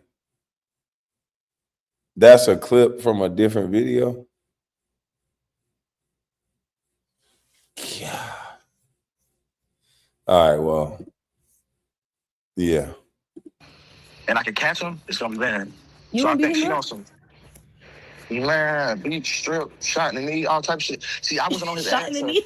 At first, Crackhead. Yeah, We and read, that though, he gave he said credits for that her. Stefan went to the hospital when she gave birth and was only there for a few hours because when they were signing the birth certificate, the nurse told her like, yeah, because you're legally married, it has to be Offset's name or your name. And so he got mad, like last name, What? and he got mad and abandoned her for like 3 days. That they're not even good. What? Yeah, What? that's what he told me. Why would he be mad? Bitch, you knew I was married when we got into this. What are you talking about? Sign the paper. Let's go. Yeah, I don't know if that's really true or not. Stefan doesn't really like. Well, I guess I don't know him, but like, I feel like if a man tracked me like that, wouldn't you kind of be beefed out with him? Yeah. That's weird. That is weird. But that's what he was telling me. And then he was just going on and on about like his whole life story and that he had only $13 million in his bank account. And So where the fuck is my 15? he had no. It gets worse. He said that he had $13 million in his bank account, but P from whatever label was like A, B, C, D, F, G, whatever. yeah, what the QPC. QP4C, I don't know. Whatever who the fuck QP is. He was like keeping him in the deal and like basically like robbing him for like a lot of his money. Well, you So knew that when he signed. yeah, so to get out of his deal, he was like, I tried his ego. I was like, if you got all this money and you so rich, why the fuck you want me for? And so he was like, okay, bet, like give me 10 We million. don't. Give me 10 million and you're out of this deal. So he paid the 10 million. Mhm. Then Cardi hit him with the divorce. And then That he he has has to put her on child support for. and no, yeah, and then he has $2 million owed in taxes, and that the IRS has been like trying to get his shit, and that he's about to file for bankruptcy. See, I'm And nothing. so yeah, that's basically what he's saying. Like, and that Which he's is been all trying to that's gamble nothing. to like get all this money back, but he keeps fucking losing. So he told me, Man. Oh, man. This is crazy. I mean, Offset was winning until this last part. Yeah, Lee. Telling all his tea, thinking she gonna give him that 15K. So he was basically, y'all saying basically he gave her a sob story to get some more money, and that turned out to backfire. She ended up telling all his business. Damn. he told me, yeah, about the baby, about the thing that, and then he was like, yeah, and then I owe $2 million or whatever in taxes. And that's exactly. I was like, yeah, the little violin, yeah. Literally just like trying to gaslight me, bro. But bitch, where the fuck is my money? Like, that's what, all this, you had to pay this and that. Bitch, where's mine? Call Cardi and get my money. Dead ass, call Cardi and get my money right now. I'm pretty sure he would have tried, but she's restraining order on him. Even she's done. Like, please. So I'm sure he's probably drained so much money. And that's probably why they got a divorce. Is he probably was spending all her fucking money. Yeah. Well, I would too. Like, bitch, you're at the casino, just blowing my giving it out. I would never date a gambler. I'm not gonna lie. If my man started gambling, bitch, you're done. Because I'm not dealing with that shit. Like, what the fuck do you mean that you just spent the rent? Like, you spent the rent on what? I wonder, like, yeah, how that dynamic works, like with all of his finances and stuff, because like it's just really crazy. So I really didn't care, whatever, about what he was saying. I was just like, okay, whatever. He was like, come on, let's go to the 4th floor. I was like, bro, like, I genuinely, when I tell you I'm not horny, like, and I don't want to fuck you, he's like, you know, you want to fuck me. I said, yeah, I do. But I didn't. I stuck to my grounds, Milan. It was so fucking long, though. So long. He was in the car to the point where I basically should have just fucking spent the night with him. He was so fucking long. Went home the next day. He was like, wait, how did you get home? My car. How did the conversation end? So he told you he had to pay for this. Yeah, he finally got out of the car because I told him I'm tired. Like, I'm not doing this. And then with no money. He said that he doesn't have it. And you let him walk away freely. What am I supposed to do, Milan? Beat this man. Like, beat him. He said that he'll have it. That, like, just give him a little bit. He said he'll grab it. And then he did the whole bank shit again. And I was like, you sure you can get 20K from the bank? Because when I try to get 20K from the bank, they give me, like, I have to, like, request it. He was like, I'm a star. Of course they're going to give it to me. I said, okay. Whatever, star. Bitch, your star ain't got no fucking light. Bitch, you're dim. Bitch, you're a fucking crater. Hate that. You're I love her. What's that thing called? A meteor, bitch. Like, you are literally a fucking rock on moon, bitch. You got me fucked up. This is a very aggressive talking woman. She always talking about fighting, and she uses that B word a lot. Like, this is a very, very, very aggressive woman. The other girl, even though she's Celina, even though she is a little too mouthy and forthcoming with her money and her body and every damn thing else, she at least still tries to act like a woman. She's like, what else am I gonna do, girl? He don't have the money. This girl thinks she can beat the money out of him. Okay, you beat him. You still out of $15,000, man. And let's just say you beat him and you go to jail. How does that help? Now you got to pay more money. Let's just say you beat him and then he kick your ass. So now how does that help? Like, it doesn't make any sense. Like, no one taught this lady how to move in her femininity. She thinks like a bad man would think in every situation. Let's just get straight to the violence. Let's not get on a payment plan. Let's not, no other thing that she talked about other than violence.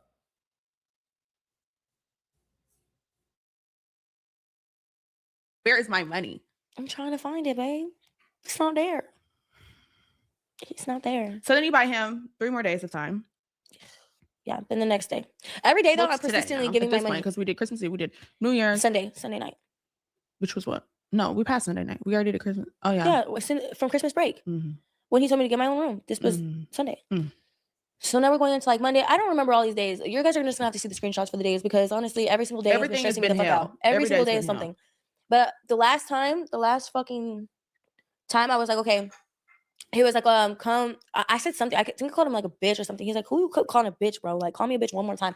I said, bitch. Thank you. And I was like, what are you going to do? And then we like kind of like had like a funny little argument. It was like so stupid. But because it was like, he was like, watch your dirty ass mouth and you talk to me. You don't know me like that. I said, I know your dick is little. He said, you still ate it. I said, it was little. It's little? No. Because I see Jordy say like shrimp dick. Yeah. It was little. I think she was just calling him like because she said that she called him a shrimp because he was like, I'm a big fish or something. She's like, you're a shrimp or something, like trying to his ego. But no, it's not small, but it's also not like big, and it's also thin. So it wasn't like hitting nothing like that. But it was good. Money, whatever. I gave up trying to be cool with this man. I gave up trying to fuck this man. I just want my money. What's fake? What's whatever, you know? So he was like, okay, you know what? Fine, bro. I'm done with you. Just come after 4. That's the time I told you, like, I'm all the way up there just sitting waiting for him. He comes. I mean, I tell him, okay, you said 4, bet. I'm going to go charge my car. No. I woke up. I woke up because I was cussing him out. I was like, so you're not giving me money? Bet. He was like, bruh, please come get it now. When I tell you, I got up so motherfucking quick and I grabbed my shit. I got dressed. I said, okay, I'm on my way. He said, come after 4. I have court. I said, okay, whatever. Go charge my car. It's 3:30. I put in my little GPS. I'll get there at 4:15. Perfect. On my way. Told him I'm on my way. He didn't reply, so I'm thinking like, okay, we're good. 4:15, like 4-ish comes. I'm almost there. I told him I'm almost there. He was like, you're gonna have to still wait. I'm in court. Sends me a screenshot. I saved the picture that he sends because he really is in court. It says he's in court. Why this man had court the following day on that Monday? It said Monday that he had court. So the screenshot that he sent me, because when you save photos, you can see. I was like, okay, let me just give him the benefit of the doubt. I'm gonna still wait. I park up at like a gas station. I go and get me something to drink. Come back out. I'm like, okay, like you good now? He said no, still wait. I go get food. Come back out. We are giving this man too many grace. Too much grace. Too much graces, bro. An hour goes by, still nothing. Then he said, you want to see? You want to see a screenshot? I said, yeah. He sent me another screenshot. Save it. It was still the other day, and I know why he screenshotted it because he had a call coming through. So whoever called him the previous day, he probably screenshotted and was like, yo, I'm in court. I can't answer. Weird. So I'm like, bro, now you're playing me. And I just out him. I was like, bro, I know for a fact you're lying to me. Look at the screenshot dates. He was like, oh, I sent you the wrong one. After he said that, he went ghost on me. Ghosted me the whole entire night. Didn't say not one word back. I'm blowing his phone up, threatening him, all that. Like, I'm going to post you, whatever. Didn't give a fuck. Not one text. Then the next day, I was like, okay, if I apologize to you for talking crazy, can you please just give me back my money? He said, bro, you've been going crazy on me. I said, okay, I apologize for calling you a bitch and calling out your name. Can you please just give me my money so we don't talk anymore? He said, yes. Okay, when? Ghost. Then I'm like, okay, just tell me whatever. At this point, I feel like that was it. I think this was like Wednesday or something. He doesn't give me back my money. I don't drive up there no more. It's just kind of like a wrap. He said, I think like 1 a.m. He was like, I was getting ready for bed. At 1 a.m. he said, come at 4, bro. I said, come at 3, bro. I said, okay. Waited up till 3. Nothing. So again, I threatened him. I'm like, you know what? All right, bet. Don't cry wolf when I hit the net. He replies immediately. He's like, why are you doing this to me when I'm asleep? How you yelling at me and I'm asleep, baby? Like, what's wrong with you? You're supposed to be my backbone and you mad at me. Like, what's wrong with you? Blah, blah, blah. Like, just going, like, telling me how crazy I am. And I'm going to get my money. I said, okay, like. Supposed to be her backbone. She supposed to be his backbone. What the? Okay, I'm just going to chalk that up as he was lying to get more money. And she fell for it. So, like the 50 Cent song, you tell them whatever they want to hear. So she fell for it. I think backbone is a strong word that she probably fell for it. Hey, we're going to chalk it up as that. When, though? Can I be on my way right now? Okay, now get to the point. I am getting to the point. That was it. That was my last time trying to get the money. He wouldn't give it to me.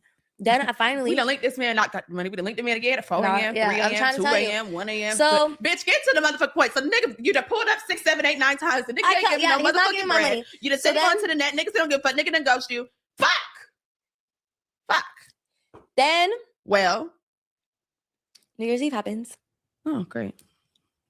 New Year's Eve, we go to this private party with some people. There's so much people in there. And I tell Celina to pull up. Celina pulls up with Jordy, this girl, which we probably should have her on our podcast at some point. But with some girl, I don't know her. I've never met her before. Episode. So they come in and they come up to the party or whatever. They're vibing. They go to the bathroom.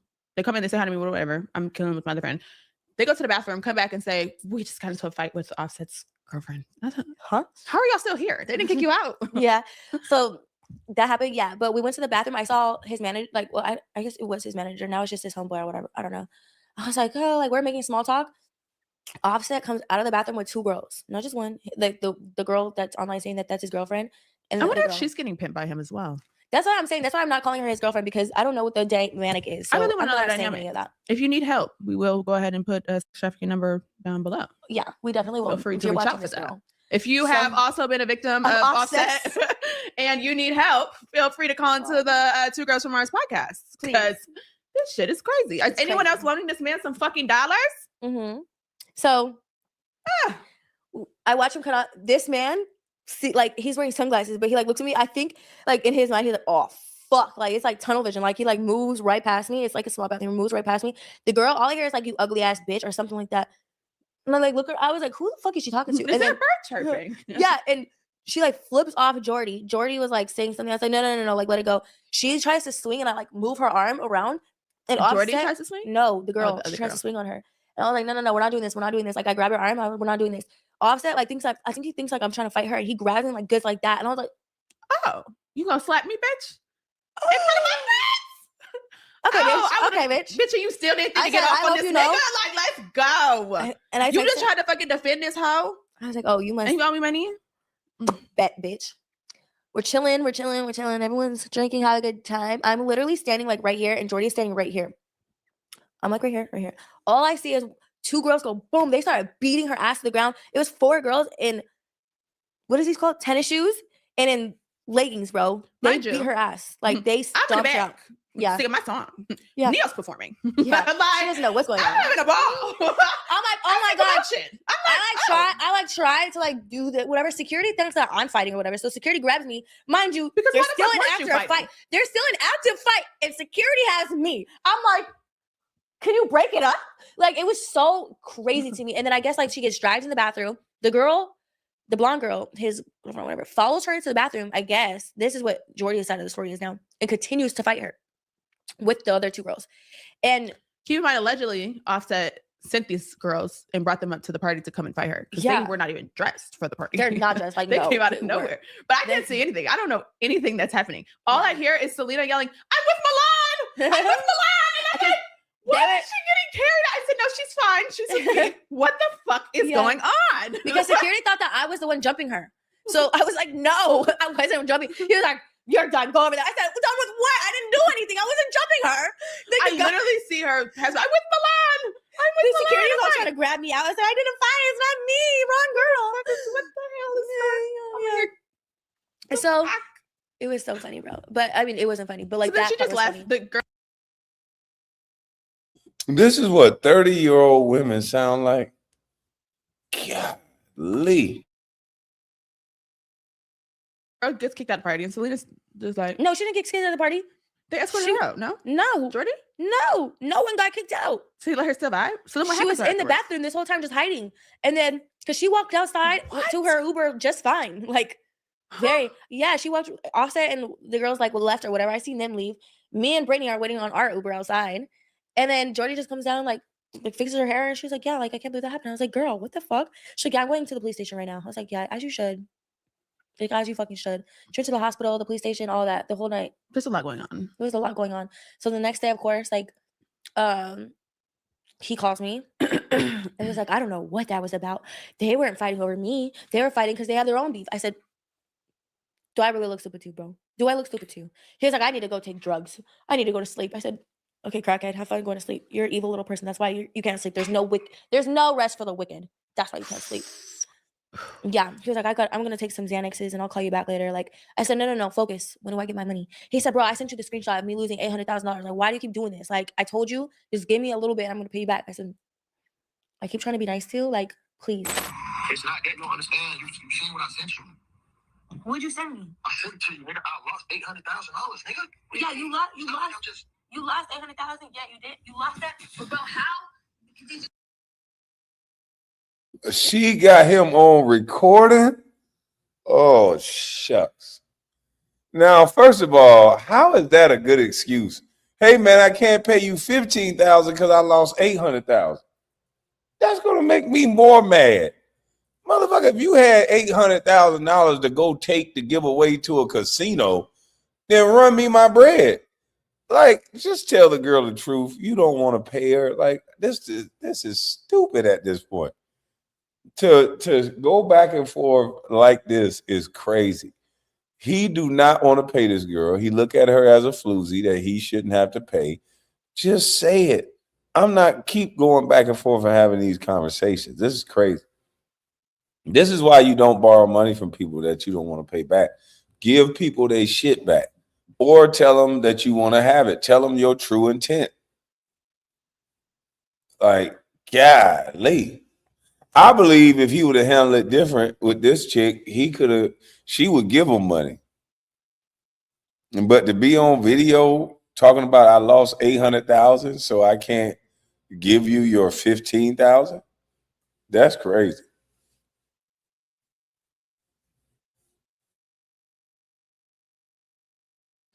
bitch, all those niggas on Christmas though. I'm gonna get you that shit, but you gotta think that shit been coming. I've been doing this shit since September. Since August. The first two I got was in August. I'm just prepared, like it was Christmas. I didn't do that shit the day of. You can't even get them like that the day of. Just give me my money. He's like, I'm gonna give it back to you, and then you can stand on what you said. I said, what did I say? He was like, you're not gonna talk to me no more. I said, duh. After you just did that last night and then acted like you didn't know me. He's like, I only acted like that because I knew you was gonna start some shit. I already knew you was gonna mouth off to me, and I don't want to do that. Mouth off. Celina. I was like, okay, that's why you acted like you didn't know me, right? He was like, bruh. I was like, okay, whatever. I had another conversation. I'm done with you. Bye. And then, yeah, and then really, I think I told him I've had enough, and I'm just gonna take it to the net. And then that's when he's like, just give me one more day. I promise she you. She gave him another day. Yeah, yesterday. And then she posted today. Yesterday, he told me you're gonna have your money for sure because I'm over this. I'm tired of you nagging. I said, okay, thank you. 2 p.m. I said, I have a dentist appointment at 2 p.m. I need the money by 2 p.m. 2 p.m. didn't come. Mind you, he said, okay, if I don't have your money by tonight, I'll give you, you could post me. Mind you, I think the whole time, I think Offset was trying to get back at Celina for, this is my take on it. Yeah, let's hear your take. I think my take on it is Offset tried to get back at Celina for her faking that pregnancy. That's why he took that money from her. And I think that he knew that Celina was going to post it. It was like, you knew that was going to happen. But I think he wanted the clout from it, trying to make his own money. We all know Offset is going poor. We've been knew that since he tried to get child support off of Cardi B. And all right, we got to go to the next story. I don't think that he's poor because he's trying to get money off of Cardi B.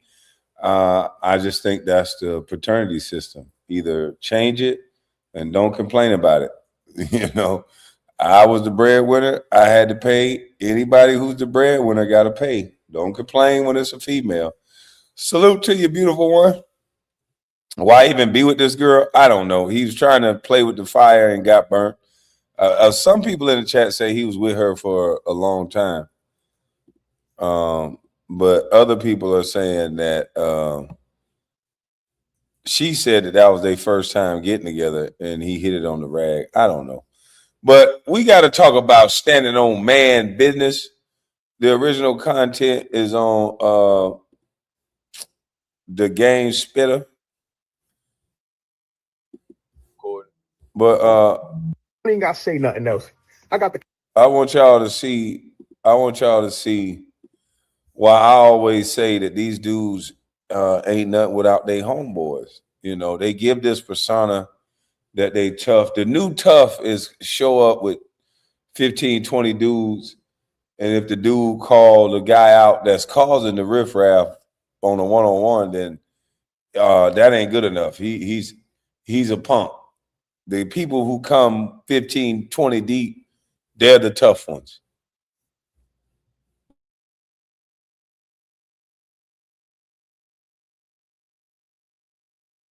Fight for you. Yeah, they do. You know, for you never did nothing. They do. That's right. You're entertained. They the gang bangers, nigga.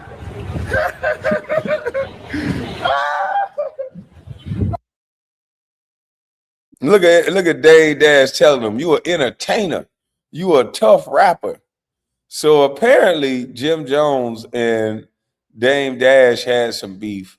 And Dame Dash, you know, we don't know him to be a gangster or whatever else, but he always talk and sound like a man. He stand on business like a man. And so this man is in his 50s by himself. Jim Jones lift all these weights. He do all these push-ups, curls, all this shit. And Dame Dash told him, man, you a coward. You ain't nothing. You're nothing but a tough rapper. You're an entertainer. And he brought 3 dudes out here to jump this old 50-year-old man instead of y'all. You the one got the problem. You go handle it. This is some cowardly stuff, if you ask me. You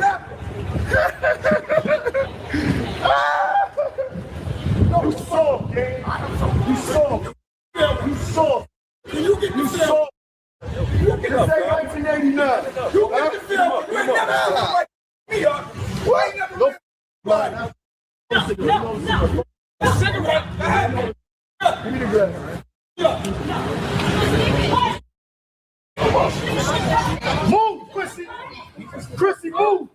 Come on, y'all. Baby, please, you can't let this happen. You can't. So this big old dude had another dude take his glasses off, and he about to go fight a 50-year-old man. They about to jump him. Instead of, and Chrissy did an honorable thing. She stood in the way and said, no, you can't let this happen, because she know what this can turn into.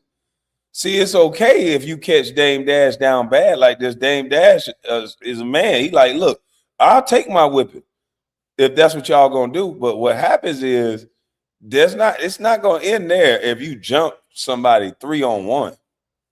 So Chrissy understands that if you bring this type of situation to us, he's not gonna go away. This is gonna come back. See, ain't no fun when the rabbit got the gun. And Dame Dash is connected to the dudes that was in these stores, Rich Porter and all these guys that was in these paid in full stores. Dame Dash was a little guy up under them. So Dame Dash obviously knows some people. So they're not going to let you whip on Dame Dash when he's by himself. And don't think those guys, those same very guys that whipped on him, it's going to go into something else after y'all jump a person like this. So Chrissy was smart in doing this. And Jim Jones looked like a coward to me. Like, this ain't how you handle business. If both of them from New York, and I think both of them from like Queens or around that area, if both of them from that same city, you supposed to get this man a fair one. He's 50. You don't jump a 50-year-old from your same city.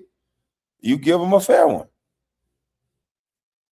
You work out, you do all this stuff. This man, 50 years old, he with no teeth, still out there being a man saying, what's up?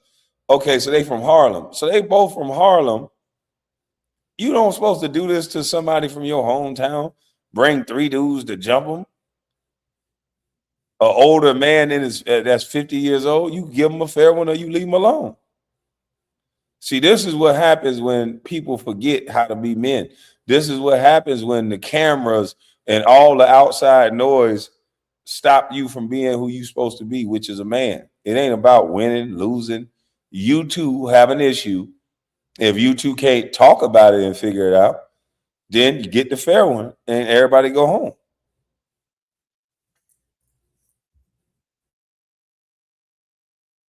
You can't let this happen. You can't. No. You never see me down and out. Come on, guys, please. Let's just talk this up as a day. He came out of his house to try to disrespect me. And now he got to eat that when he's not mad. Your friends are shaming you right now. Your friends are shaming you right now. No, they're not. They telling you to go swing on your old. Hey, Dave Dash pulling at his heartstrings, boy. Dave Dash said, your friends are ashamed of you right now. Hey, Chrissy trying to be a good woman, too. She like, no, they not. No, they not. She trying to just avoid drama at all costs. No, they not, Jimmy. Don't get upset. Don't get your ass whooped in front of everybody. Jimmy can't be a fighter at all. He must have no fight skills at all. He must just got homeboys and a big crew. He got a tough ass crew, boy. Cause ain't nowhere in the world a man gonna talk to me like that in front of my chick. Even if I couldn't fight, I'm jumping out the window. He 50. I'm gonna try my hand. Fuck this shit. Ain't no 50-year-old finna talk to me like this in front of my girl. And then she talking about, no, he not. I'm like, no, girl, come on now. He at least got to put on a show, circle his girl, act like he trying to get around her or something. You can't push out the way, nothing. You got to circle around. No, baby, get her. One of y'all grab her. You got to do something. Put on a show. He's standing there pacing back and forth. All them curls and dips and shit he do. And Dame Dash 50. I knew I liked the way Dame Dash was talking to them jokers at the Breakfast Club. You could just tell. That's somebody who been a real person their whole life. You can just tell. They don't care about you at all. They care about the way about you. Trust me, they don't care about you. They care about what I do. Remember that. If you're not doing that, let's not do it. If you're doing it, let's get it over. I ain't got no next. Exactly. We're not. Let me do what I need to do. We're not doing it. That's man shit right there. Look here, man. If we doing it, let's get it over with. I ain't got all day. If I'm taking a beating, let's take this beating. That's why Charlemagne, that's why when he told you, Charlemagne, I'd rather take a beating than run like you. You a coward. he was telling the truth. He'd rather stand there like a man and stand on his 10. And Dame Dash gonna go up in people's eyes for this one. Charlamagne, you ran. Dame Dash standing here saying, if I'm gonna take a beat, let's get to it. Now, am I saying in every scenario there's not a reason to run? Yeah, sometimes there's a time to get the fuck on. But in this scenario, where it's just a guy peacocking, and you know that this guy is peacocking, you call him out. His man's in them like, no, this man is from New York. We're not finna do this. We're not finna jump on him. I thought you had some real smoke. This is Dame Dash. Y'all can figure this out. Y'all brothers, this your old head. We not getting in this. Y'all go ahead and fight this out. That's what's supposed to happen. Yeah, he'll form a Golden Glove. Well, Dame Dash, Jim Jones should start wrestling then. He can't Golden Glove from the ground. You know, I seen James Toney get into an octagon, and he looked like a fish out of water once he hit that ground. So don't be telling me about all the boxing skills and all this and all that. That's just one form of fight. So if he wanted some smoke, just like he claimed he wanted some smoke, then get the goddamn smoke. We don't want to hear all these excuses. You said you wanted to smoke with your old head. Dame Dash did what he was supposed to do, which is train and work on his shit so he can whip somebody if they come. Jim, you supposed to be working on yours, which you in the gym all the time. So if you can't punch him, then you grab him. Shit, you on the streets. An old 50-year-old man got a tussle with you? You just got to get close enough. Beautiful one. Gifted 50 Kwame Brown Bus Life membership. Salute to you, beautiful one.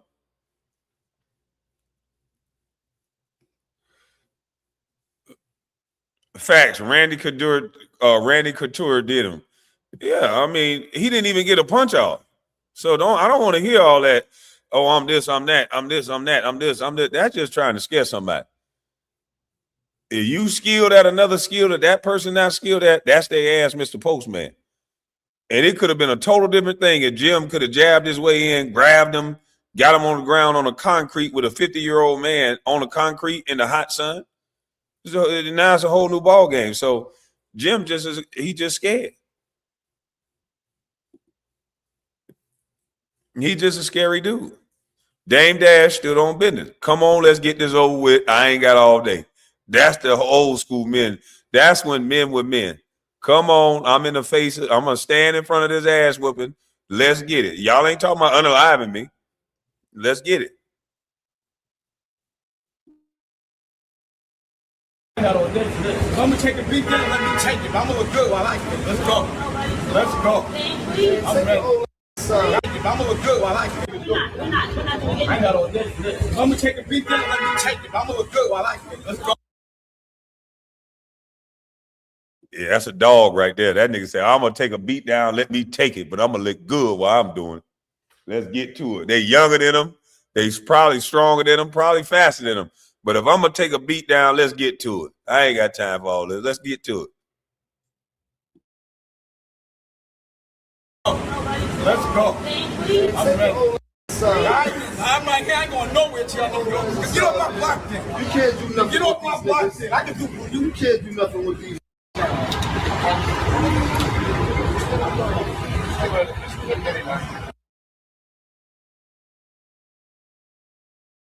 Man, that man told Jim, get off my block. And Jim ain't say nothing to him directly. He said, you can't do nothing with these Negroes. Golly. You can't do nothing with these Negroes. Of course he can't do nothing with all them. But he talking directly to you, though.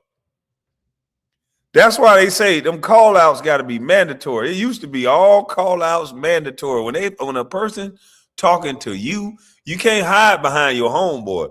That's how a lot of crews be having a lot of weak men in it, a lot of snitches, a lot of BANs, because they don't never have to get called out to that square.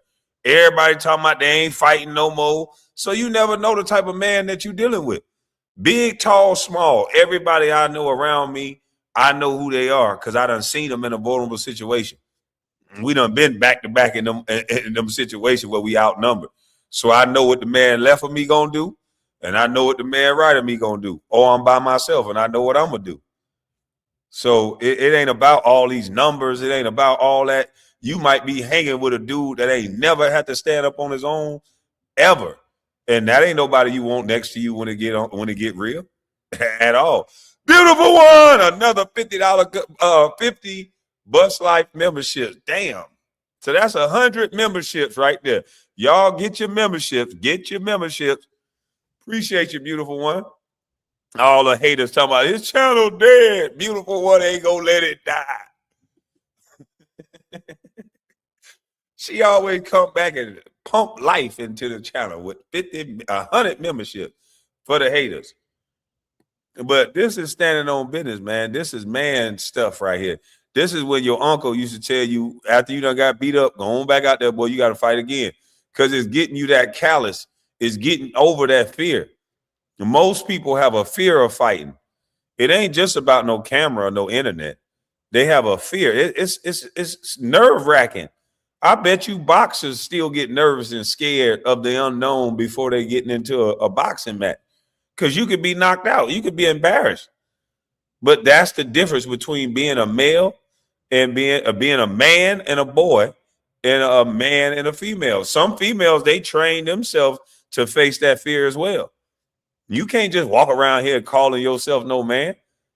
And that's why a man is supposed to be appreciated on a different level, because a man will die for you. A man will face fear in right head on. Bust me in the head. Don't touch my wife, though.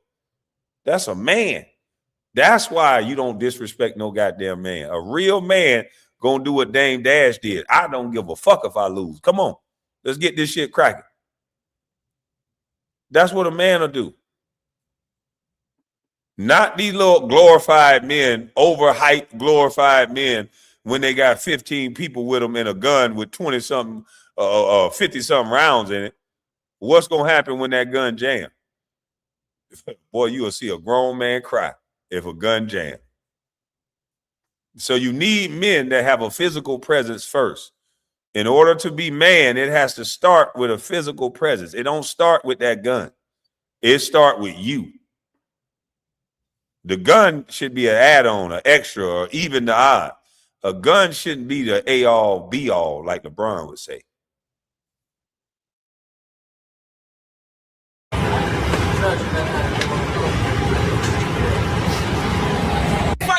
You went and got a couple, and I know these, they mind too. You tell them you got a problem, they jump in the car. They don't know who you got a problem with. They get down there as Dame. You boy to jump Dame Dash? Really? Dame Dash, you couldn't fight Dame Dash? Lucky that you boy was like, oh, hold on, I thought we was coming for some real beef. This Dame Dash. But Dame ain't no sucker. Dame was ready to fight all three of y'all. And then when Dame realized the other two niggas wasn't doing, he said, I want to fight you. You said, I don't fight. Dame said, why you got muscles? You said, I got muscles to look good. You know why I know? Because it's on tape. Did I put the tape out? Did I tell yo, put that tape out? Because Dame was stunned. Dame said, yo, get off my block. Y'all niggas about to do nothing. Dame was in downtown on Orchard Street acting like he was in Harlem and told him, yo, get the off my block. I told him, don't put that tape out, man. It ain't worth it.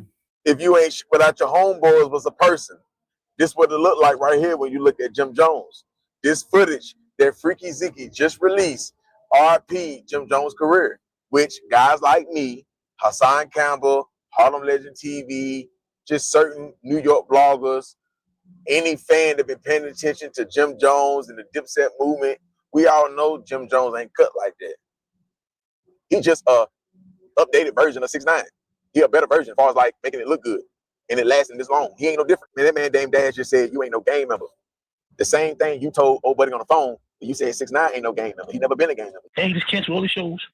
And he ain't a gang member no more. Nah, he ain't nothing. That's what Shotty needs to make sure he do.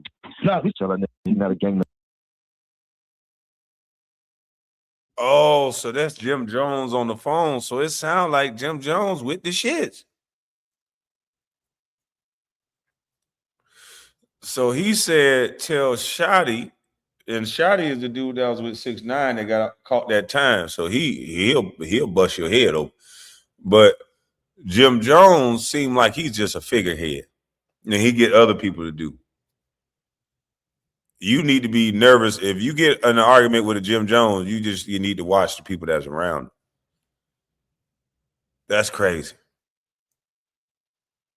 That's crazy. That's why I be by myself, because I don't never want to get like that. Like, I don't ever want to have a bunch of crew of people around me and I'll get tough just because I got a bunch of people around me.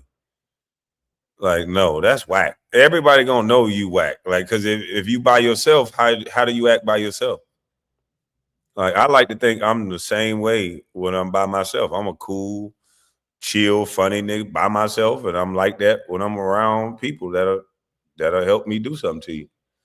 So I don't get it. Why everybody gotta be so tough anyway? Do anybody just go out just to chill? Why do you want a problem? A lot of these people ain't never seen no problems. I'm glad I saw problems early, because you don't know how problems can turn into long-lasting problems that's hard to turn off. You might think that it's all good. You hit the wrong person, you say something to the wrong person, and now you got problems. And then you're gonna be hollering about, we don't want no trouble. Well, you got trouble.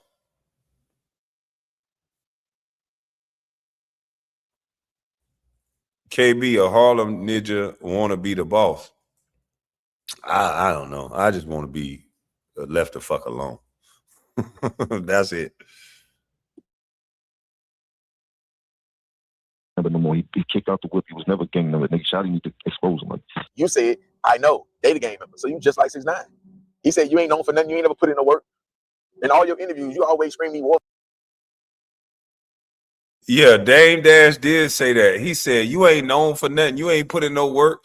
And he said, I know, they the gang members. I'm like, damn, beautiful one. Wait a minute. So that's 50. I can't count that good. That's 50. And that's another 50. That make 100. And then another 50. That make 150. So is that 150 Kwame Brown Bus Life membership? So those people that's been running y'all mouth, talking about the channel dead, this and that, beautiful one must have heard y'all, because I think the channel is alive. Wait a minute now. Hold on. This guy, I got to do some box math, because now this shit even. Now I got to do some box math. So I'm gonna put that 50 over there with that 50, and then I'm gonna put that 50 over there with that 50, and then that look like 200. Damn. Well, they can't say the channel dead no more. Beautiful one done took me off life support and then put me back to full blown health status. Salute to, he said, hey, that's what I'm talking about. Hey, remember the bad guy, member for 33 months.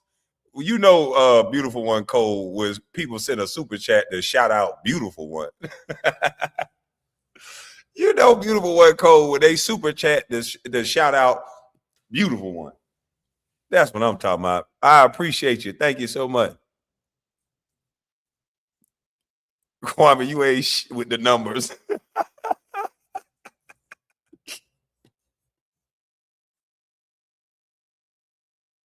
Stories. We trade war stories. We outlaws on the rise. I can't get my picture. A third drinking hard liquor. That was never you. You got victim war stories because you never came out on top. Who really got done bad by Jim Jones? And it was by Jim Jones. Who Jim Jones did put on their back? That's a real gangster. They got a real name in Harlem. How did Jim Jones even earn his name? Through rapping. Because it ain't the streets. Look, I can't run and talk about him. You only got to fuck with Cam because your grandma passed away and you had the house. Not because you was the nigga. See, that's what I'm saying. And it'd be a lot of dudes like that that just cool. And then you go back and see them again. They done changed their whole persona up. They act a street to get girls. And they'd be like, dog, man, your mama just let everybody come to your house and you had a little money because people left you some money behind when they passed. Like, why you acting so tough all of a sudden? But hey, the girls fall for it. Some of the girls, if you got money, you put a tattoo on your face or on your arm or some shit. For some reason, they be thinking that shit mean you tough. I don't know. I love the petty, KB. Salute. Member for 45 months. Yeah, they said I ain't nothing no more. And yeah, man, I appreciate you.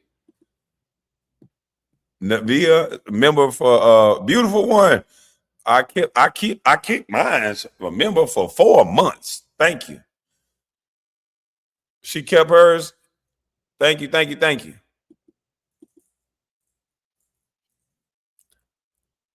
Phony gangsters.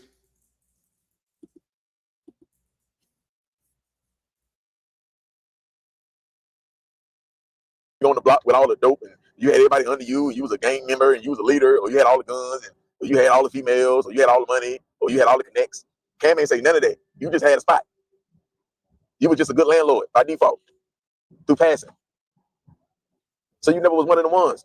What you did was watch a couple guys. You watch all the Harlem legends growing up. You wanted to be like them, the Alpos, the Rich Porters. You even cuffed the girl that they tossed around. You learn how to dress from Christie and this gangster and that gangster. You start looking at niggas who rap. You had to figure out something because you had to munch off something. You had to get in where you fit in, and it worked.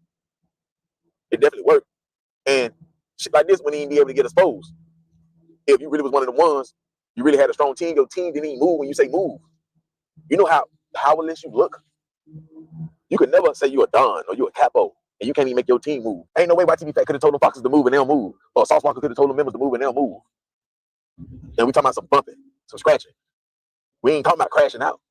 But ain't no way somebody that's 50 years old or close to hitting 50 calling you out on a one-on-one fade with a shirt off and your old lady right there, and you don't take that fade. How you turn down a fade with your old lady right there? And that add insult to injury. Because then everybody know how your old lady do. When you get loud in the house, because you know it happens sometimes. You and your old lady might talk that shit to each other.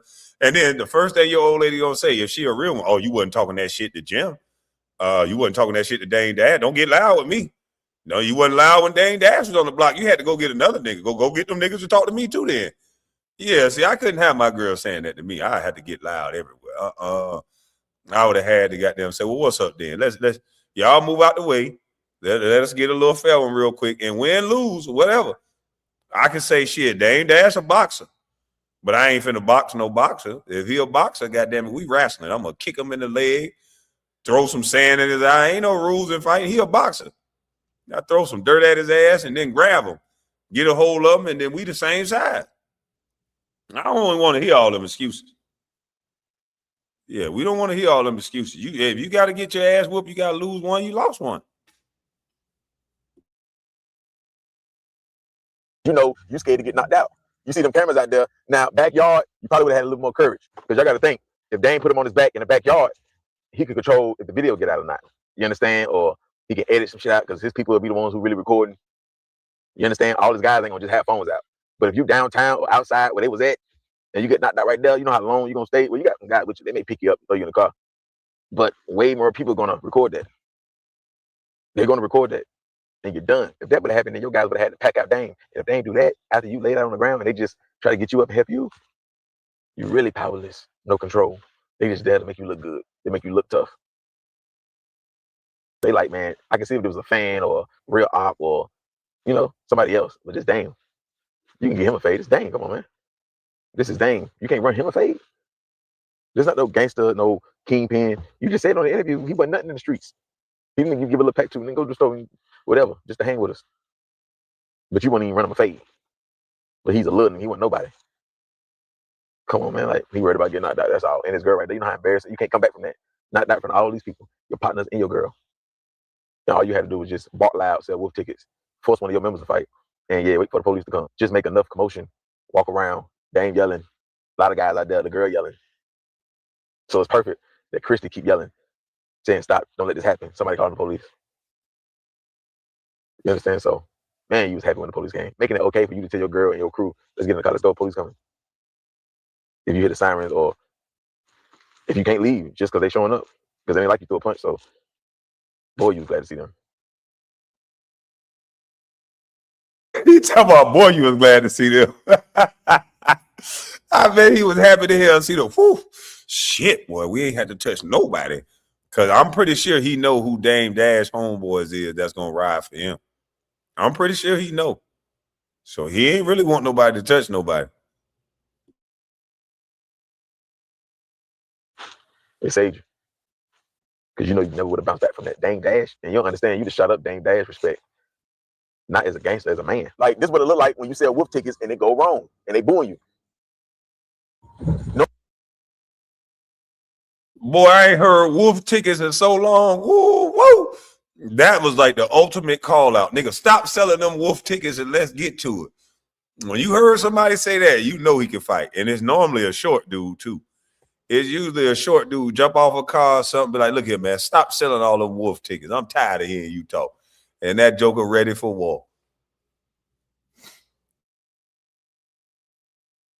In a room, one-on-one, Jim is scared to get knocked out. He will fight. If there would have been academics, he would have took off. If there would have been the dude, he was on Love and Hip Hop, he jacked the dude up, he told the dude, apologize, he would have took off. If he feel like he can whoop you, he'll take off. And there's a lot of artists that get away with that for so long, for decades, selling wolf tickets. It'd be only a few members that know that they PUSSY, but they be under their squad. They don't fall out with them. See, Jim, if you know it's people that got secrets on you and they rocking with you, why would you say somebody's soft if you know and they got that footage or he can get it? You know it's out there because they had their phones recording. Come on, man. So Freaky knew you been PUSSY, but he with you though. You ain't got to be no real gangster with you. Just be yourself. But you know, this is entertainment business, so we gonna sell this gangster shit though. But yeah, you ain't one of them guys. And he always knew, Freaky knew it was gonna be his turn one day that Jim gonna flip on him. You think Cameron ain't never told Freaky, or somebody in Dipset ain't never told Freaky, or he's seen it himself, or his wife? You think Freaky Ziggy's wife, they ain't never had conversations in the bed? Like, Jim gonna flip on you one day. He gonna, especially if y'all done fell out behind the scenes. Now, the only way Jim can get his face back off of Freaky Ziggy a little bit, just a little bit, is if he pushed that Freaky Ziggy toe. No, he gonna have to go fight Dame Dash, man. He gonna have to go knock one of them teeth out of Dame Dash mouth that he just got put in, just the dentures. He at least should be able to make that happen. This man doing dips with 100,000 pull-ups. He should be able to get close enough to Dame Dash to grab him and get him on the ground. Learn how to jab his way in and ball up so where he don't take a big right hand and then grab him. He should be able to get a hold of him. And figure something out. I don't want to hear these excuses. It's time to stop listening to these rappers that can't fight. I'm tired of this shit. If we can't see these rappers get into a scuffle just like a regular everyday kid, we don't want to see kids having final situations just because they mad at somebody. We got to get back to the old school. I'm not listening to no rappers that don't got a right hand or a left hook. If you a rapper and you can't fight, I'm not listening to you. If you too scared to goddamn fight and get your ass whooped, just like any other man, if you too vain to think you just got to be Floyd Mayweather perfect, then I don't want to talk to you. You human just like I'm human. I done lost. If you afraid to lose, you ain't no man. So we tired of having these young boys scared to throw fists because their favorite rapper don't throw fists. Maybe if these young boys see one of y'all get y'all ass whipped, they'll put these guns down and then they won't mind getting their ass whipped. So we gotta start putting them guns down from the rappers on down. They gotta start with these rappers. Put them damn guns down. If you got a problem with somebody, we don't want your whole crews crashing out. We want to see y'all slap box or something. We got, y'all don't gotta punch each other, slap box, because we know y'all care about your looks and your image. You niggas trying to be prettier than the girls and shit. So maybe y'all could just slap each other chest like them men do in India. Y'all just go in a circle, slap each other's chest until one of y'all can't take the slaps. But we got to do something because obviously we're going to have conflict. Where there's men, there's going to be conflict. Women have conflict as well. They pull each other weave out. They live to tell about it on Instagram. Us men, we got to figure out a way to deal with our conflict other than run into a final thing. Go out there, learn how to fight. If you get your ass whooped, that's okay. Go practice. Go practice. Yeah, I'm going to listen to Rod Wave while I'm working out, but that don't mean Rod Wave going to have me shooting at nobody. I'm not a kid. That shit just give me some energy to goddamn keep working out. But we got to be able to have conflict without running to a firearm all the time. That shit weak. And he really did, but that's going to bite him again because you still fucking with him. So he lose again. So can he really say that? Because you're not standing up in front of your old lady. Christy the gangster though. Christy trying to calm them down. Not you. You're not the aggressor. How your old lady out there? You're not even an aggressor. And your men. Oh, he noticed that too. Oh man, that was bad. Cause yeah, that's when your old lady know you a sweetheart. Cause if your old lady know you a crazy motherfucker, she'll be like, no, please calm down. Don't you do this. She'll be trying to calm you down. She wasn't even thinking about Jimmy. She would think about all the other people. She was just telling him. She knew he had the mouthpiece. She said, "You can't let this happen. Tell him no, stop." She was telling them to calm down, not you, because she didn't really care about you getting rowdy. Yeah, let them go to the power slap contest or something. They don't got to unalive each other. It's stupid. And if they don't want to fight, they'll turn it down. Cool. Then they go to the next level. Hey, look, fans, this to keep it on wax level. We'll keep it on wax. Because there is a keep it on wax version where your homeboys and everybody don't got to see each other in the club and unalive each other. We tired of that. They're not even moving. Ain't nobody trying to calm you down. Your people telling you, run the fade. But you know Dame used to box, so you ain't gonna play with that. But Dame know you PUSSY. He know you ain't like that. That's why he was saying the stuff. You can't lie. You can't fight Terrence Gangster Williams and say, man, you ain't no killer. Now you just talking like I don't even entertain all that fake talk. Why is that man saying you ain't really that? You ain't never done nothing. You just an entertainer. You can't say that to a person that you know for a fact put in work. You can't go to the King Von and slap him and say you ain't never shot nobody. You ain't never put in no work. What? Just say you PUSSY. Don't just start capping because you don't like the nigga. So shit like that be standing out to me right there because in the heat of a moment when people don't like each other, they start telling the truth on each other. Yeah, when a motherfucker drunk or they fall out, that's when truth starts. Or a motherfucker tell you how they really feel about you. Why you ain't get into your war stories? Why you can't say, when niggas say you ain't never put in the work, you just an entertainer. You supposed to say, man, I've been in jail for murder 2 times. I've been in jail for shoot people 2 or 3 times. Or, hey, look, you finna be my first. Come on, let's get that fair when you said you finna be my first. I ain't known for nothing. I'm finna be known for whooping your ass, though. That's all to it. The talking had to have been over. He couldn't have been known for nothing. You could be the first. There's a lot of people who ain't been known for whipping nobody ass or nothing. And somebody talked slick to them, and they gave a legendary ass whipping, and now they known. So you could be the first. That's all to that. Don't worry about it. You could be my first. Come on with it.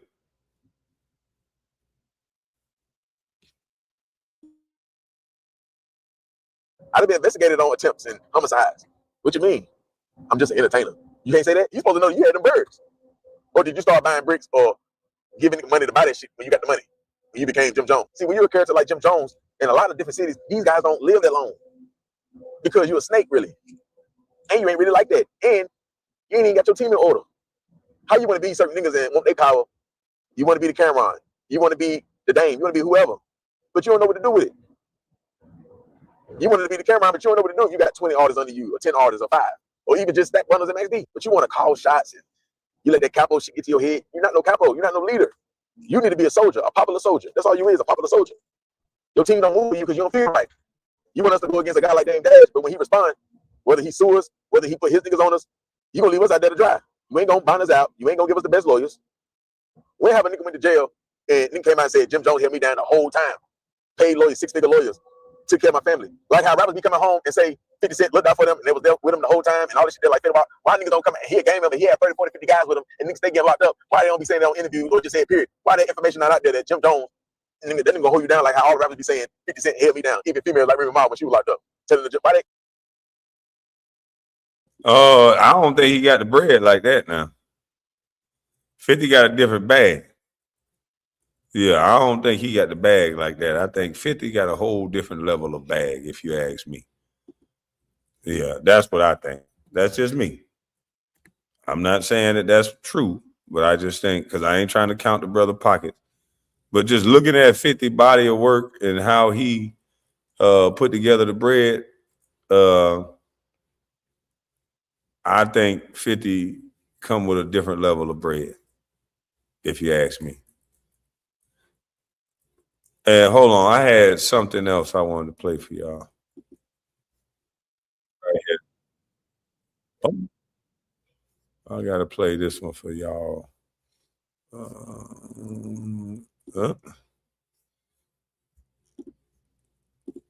Beautiful one says she liked being from the South because you either had to fight or you get jumped. Yeah. But it's a lot of women out here that don't know how to fight.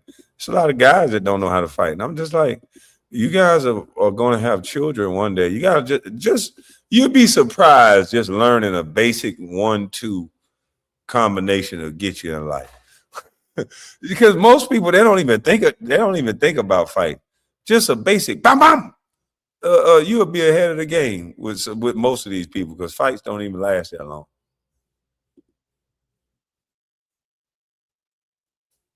Appreciate it, J Mac. Just became a member. But so many people relying on guns, and you're gonna get caught without one at some point. And you would be surprised if I was just saying this to somebody yesterday. Boxers have ring rust. So just imagine you as a civilian.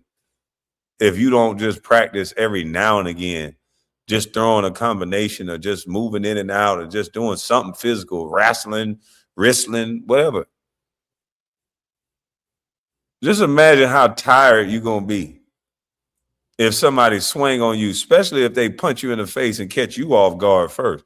And then you don't have you're not in shape. And then you're trying to recover from being punched in your face. Because most fights, nobody's going to say ready, set, go in the streets. Ain't nobody going to say ready, set, go. So if you get punched in your face, you're out of shape and you're trying to recover from that blow. And you haven't even thrown a punch in so long. Your hips ain't used to it. Boy, look at here. Good luck.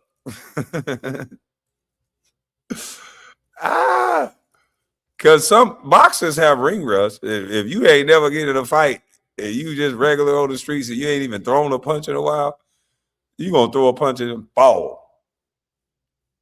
Ask me how I know. It damn near happened to me.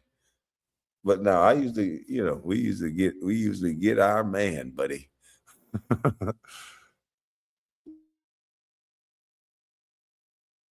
Well, it doesn't matter what, forget color, forget it. It could have been anybody. And if they can do this to her, they can do it to you too. That's right. What's wrong? It says, salute KB. Hey, Jimmy, hey, Jim Jones, your crew works for Dame Dash. Weak to try to get someone jump. Shaking my head. Tamara, you already know. Salute to you, Takara. That's how these men do nowadays. It ain't never no. Back in the day, you'll see one person walk up to a whole group and call out one person in that group, and the whole group don't jump them. The group will sit back and be like, it's just like that training day thing. They'll sit back and be like, all right, well, shit, I respect how a dude came. So just out of respect to him coming by himself and him not bringing no crew, we're going to give him a fair one, or at least let him leave to get back where he's going. We ain't going to jump on him. If you ain't going to do nothing to him, we ain't going to do nothing to him. If you came to somebody else's hood by yourself with respect and just to call out one person, they normally wouldn't do nothing to you back in the day. Now they probably Swiss cheese your car, beat you, script you. These people don't got no respect. What's wrong with you people? She was part of a local organization, and she was labeled as an ICE warrior. Her role was to go out and impede ICE to do videos and stalk these guys. I mean, can we not just admit right here, right now, can we all agree, but for her actions, we would not be having this discussion tonight? No. I'm not finna go into. And they could not admit that. They said, no. Because if it wasn't for her actions, that wouldn't have happened. But what this brother said is important as well, because just as a parent, people are not thinking, just as a parent. Listen to what this parent said. Who was in the right, who was in the wrong with that Minnesota lady that lost their life. I'm not finna argue with y'all tonight, but I do know one thing. Y'all don't care about y'all kids enough like I care about mine. I'm not putting my life on the line for no stranger. I got somebody depending on me. My family's depending on me to come home every day. I'm not putting my life on the line for no strangers. Yet alone people that's not even from here. If somebody told me ICE is coming to my city, which has already happened, I'm staying out the way. What do I look like going in the streets trying to protect people that's not even from here? Or whatever the situation is. They could be from here. I'm still not protecting a stranger in general. I got people depending on me. Don't forget that. So in this situation, they say, ICE is coming to your city in Minneapolis to figure out what's going on with the Somali fraud. Thank you. Why in the world would I need to hit the streets and stop that? I don't know. I just know it don't seem like y'all care about y'all kids enough. I don't need my child to be fatherless. And I definitely don't need him to understand that he lost his father because his father was out there defending Somalis.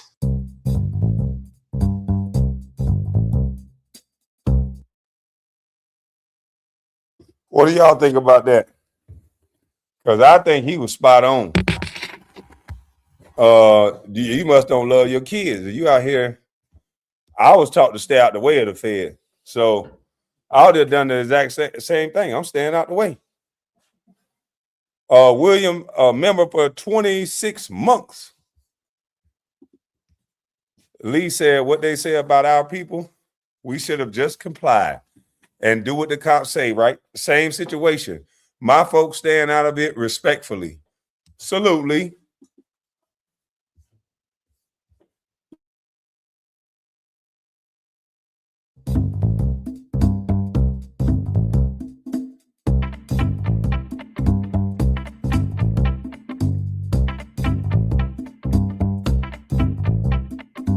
Can you obey the law? Can the left not break the law?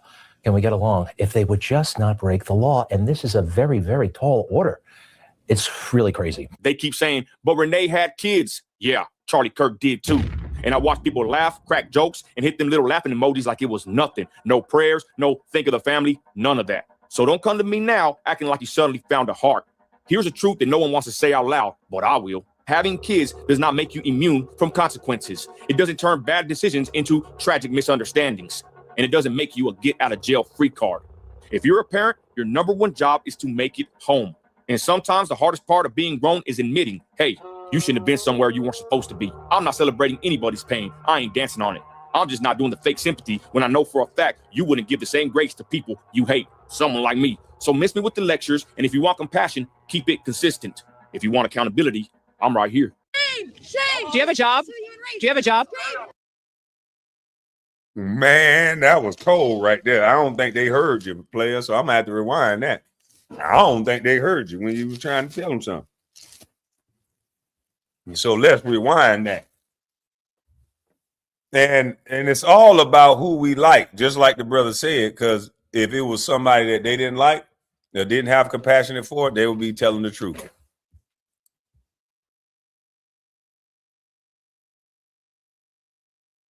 I Buy Homes became a new member. Salute, salute.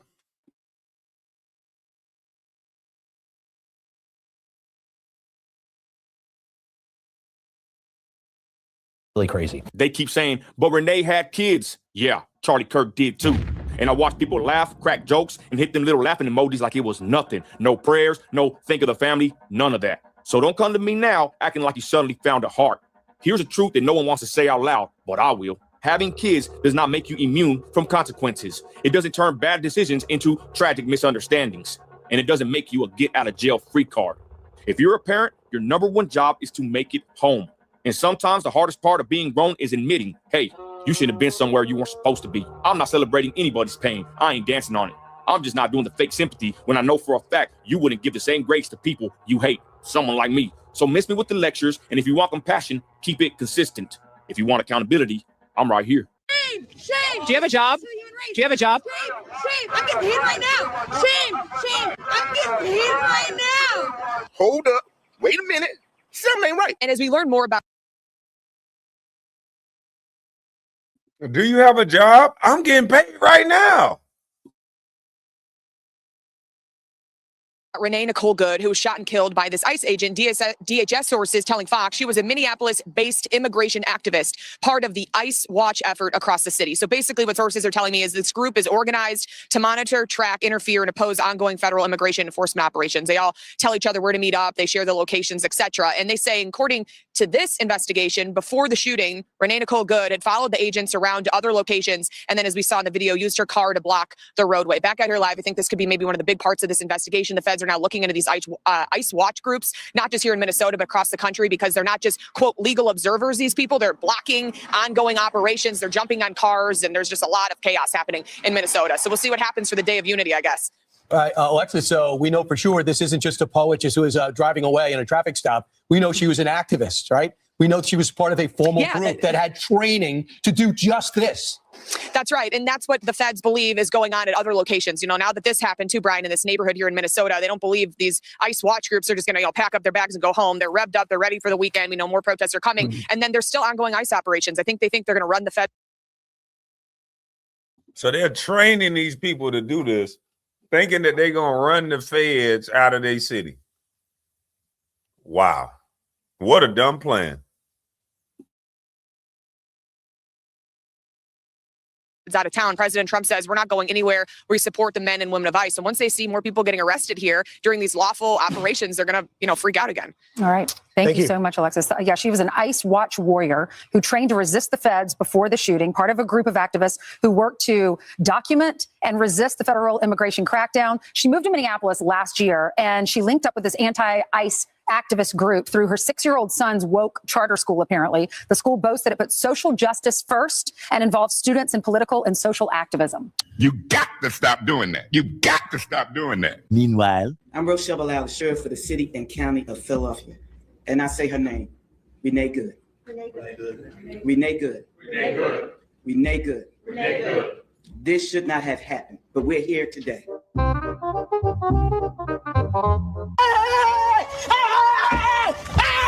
Why are you running? Why are you running? Let know that law enforcement professionals, real ones, not the fake made up ICE, probably trumps a new army to attack citizens of the United States. Now, why say stuff like that? Why say stuff like that?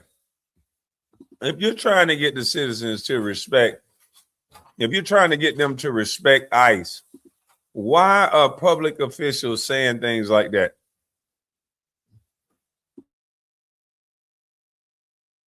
Why are you running? Why are you running?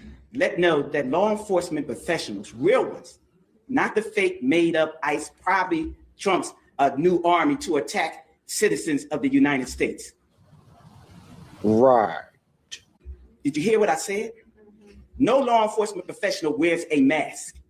None. What you talking about, Willis?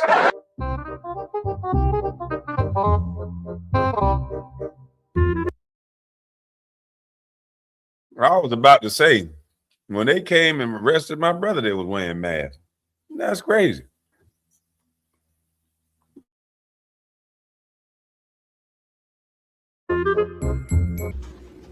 None. Those that come into our communities wearing a mask to commit crime, and thank God for our district attorney, Larry Krasner, who said he's going to lock them up. And I'm saying now, we are not going to whisk you away for them to hide your identity, because when you do it there, you're getting arrested there. No whisk away for them to hide you. None of that here. None of that here. Law enforcement professionals do not shoot at moving vehicles. Not saying fleeing, because she wasn't fleeing. She was getting out of the way. Why you always lying? Anytime someone uses a 3,000 to 4,000 pound vehicle to assault or impede, or even to escape a law enforcement custody, that's a deadly force situation, right? That is a domestic terrorist incident, just like Secretary Noem said. And again, not only this individual, but all throughout Minneapolis, we've organized protesters and agitators that show up on our scenes, show up at our arrests within minutes, if not seconds. Sure. Because it's so well organized that they're out there constantly harassing, impeding, and bothering and getting involved in a lawful law enforcement situation that they have no business being involved in. Well, once they label these people as domestic terrorists, that's going to be problems for them, boy. Domestic terrorists is over. We stand here today with all those who stand against the made up, fake, what you can call ICE professional law enforcement. I don't call them none of that. I call them made up, fake, wannabe law enforcement, because what they do is against not only legal law, but the moral law. So I'm with the DA, and we will work with them. If any of them want to come in this city and commit a crime, you will not be able to hide. Nobody will whisk you off. You don't want this smoke, because we will bring it to you. Gentlemen, start your engine! And the fake, whatever they call them, because I can't say the name, but the criminal in the White House would not be able to keep you from going to jail. You can't make a deal with these people. They're lunatics. They've gone crazy. They're crazed people. Trump derangement syndrome. There really is that disease. As a lifelong Minneapolis resident, I just want to come on here and say, I'm sorry. That disease, a lunatic. In the White, they Start your engine! and the fake, whatever they call him, because I can't say the name, but the criminal in the White House would not be able to keep you from going to jail. The people in the back house, the background, the dude in the back with the bald head looked like he wants some what's that Arnold Nelson? What's that Uncle Nelson? Uncle Charles? It seems like he wants some of that Uncle Charles, whatever that black wine is, that black scotch.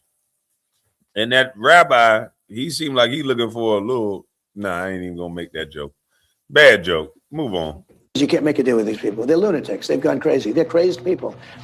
Trump derangement syndrome. There really is that disease. As a lifelong Minneapolis resident, I just want to come on here and say, I'm sorry. I'm so sorry that everyone in my state is so retarded. I'm exhausted of it too. How do you think the rest of us here feel? Believe it or not, most of us here in Minnesota aren't psychotic liberals. We just want our state back. We just want...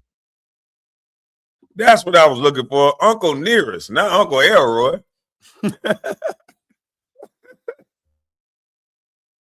the state and the city of Minneapolis and the Twin Cities that we knew and loved growing up, we just want that back. But these absolutely insane liberals, these communists, they are literally communists, have taken over everything. Do you know how embarrassing it is to say that I'm from Minneapolis? Because the only time that Minneapolis is ever in the news is because of something awful. Whether it was COVID snitch lines or the George Floyd riots or that incident that happened at the Catholic school, obviously the Somalian fraudster. And now, of course, the incident with ICE. I am ashamed to be from here. I am ashamed, okay? Especially because it didn't always used to be this way. So I'm actually coming on here and begging. I am begging for prayers at this point for my hometown.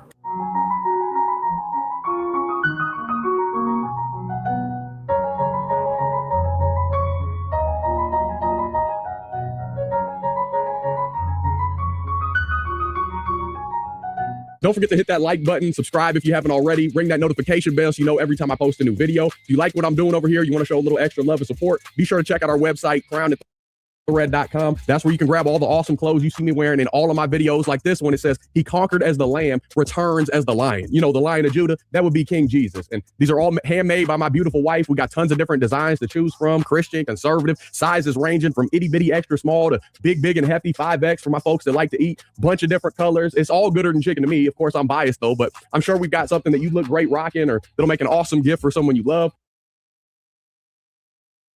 All right, I wanted to play the rest of it so you can promote his channel since I played the video.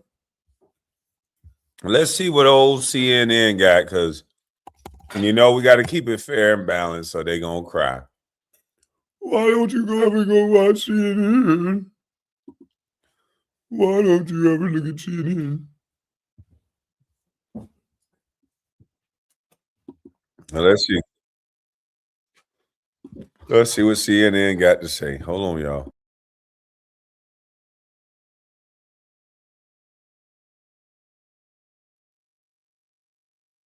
1,000 additional Customs and Border Protection agents are set to deploy to Minneapolis. That is according to two federal law enforcement sources. An ICE agent there shot and killed Renee Good just last week.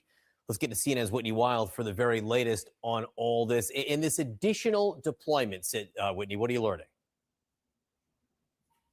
Well, this is a massive increase, John, because this was already the largest immigration action to date with 2,000 agents spread throughout the Twin Cities. Now we know that's going to be a 50% increase, 3,000 agents spread throughout that area.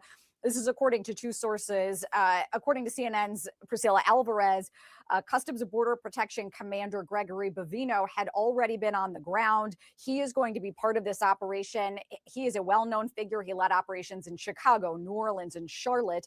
One of the sources telling Priscilla that he is going to be conducting targeted operations, which include door knocks. And in those situations, the documents that are provided to those targets will include administrative warrants, which are signed by an immigration officer but do not carry the same legal weight as a judicial warrant, or they will be copies of final orders of removal.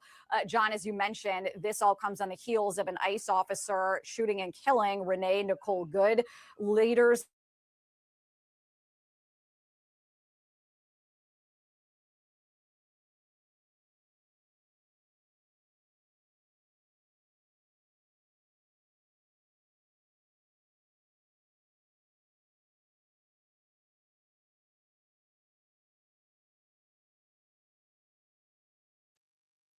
Is it buffering or can y'all still hear it? Because it started buffering up here.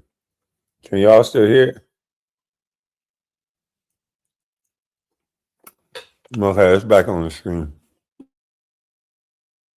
It says Minnesotans talking big like Trump didn't just capture a dictator and took control over their oil. They will respect the feds sooner or later.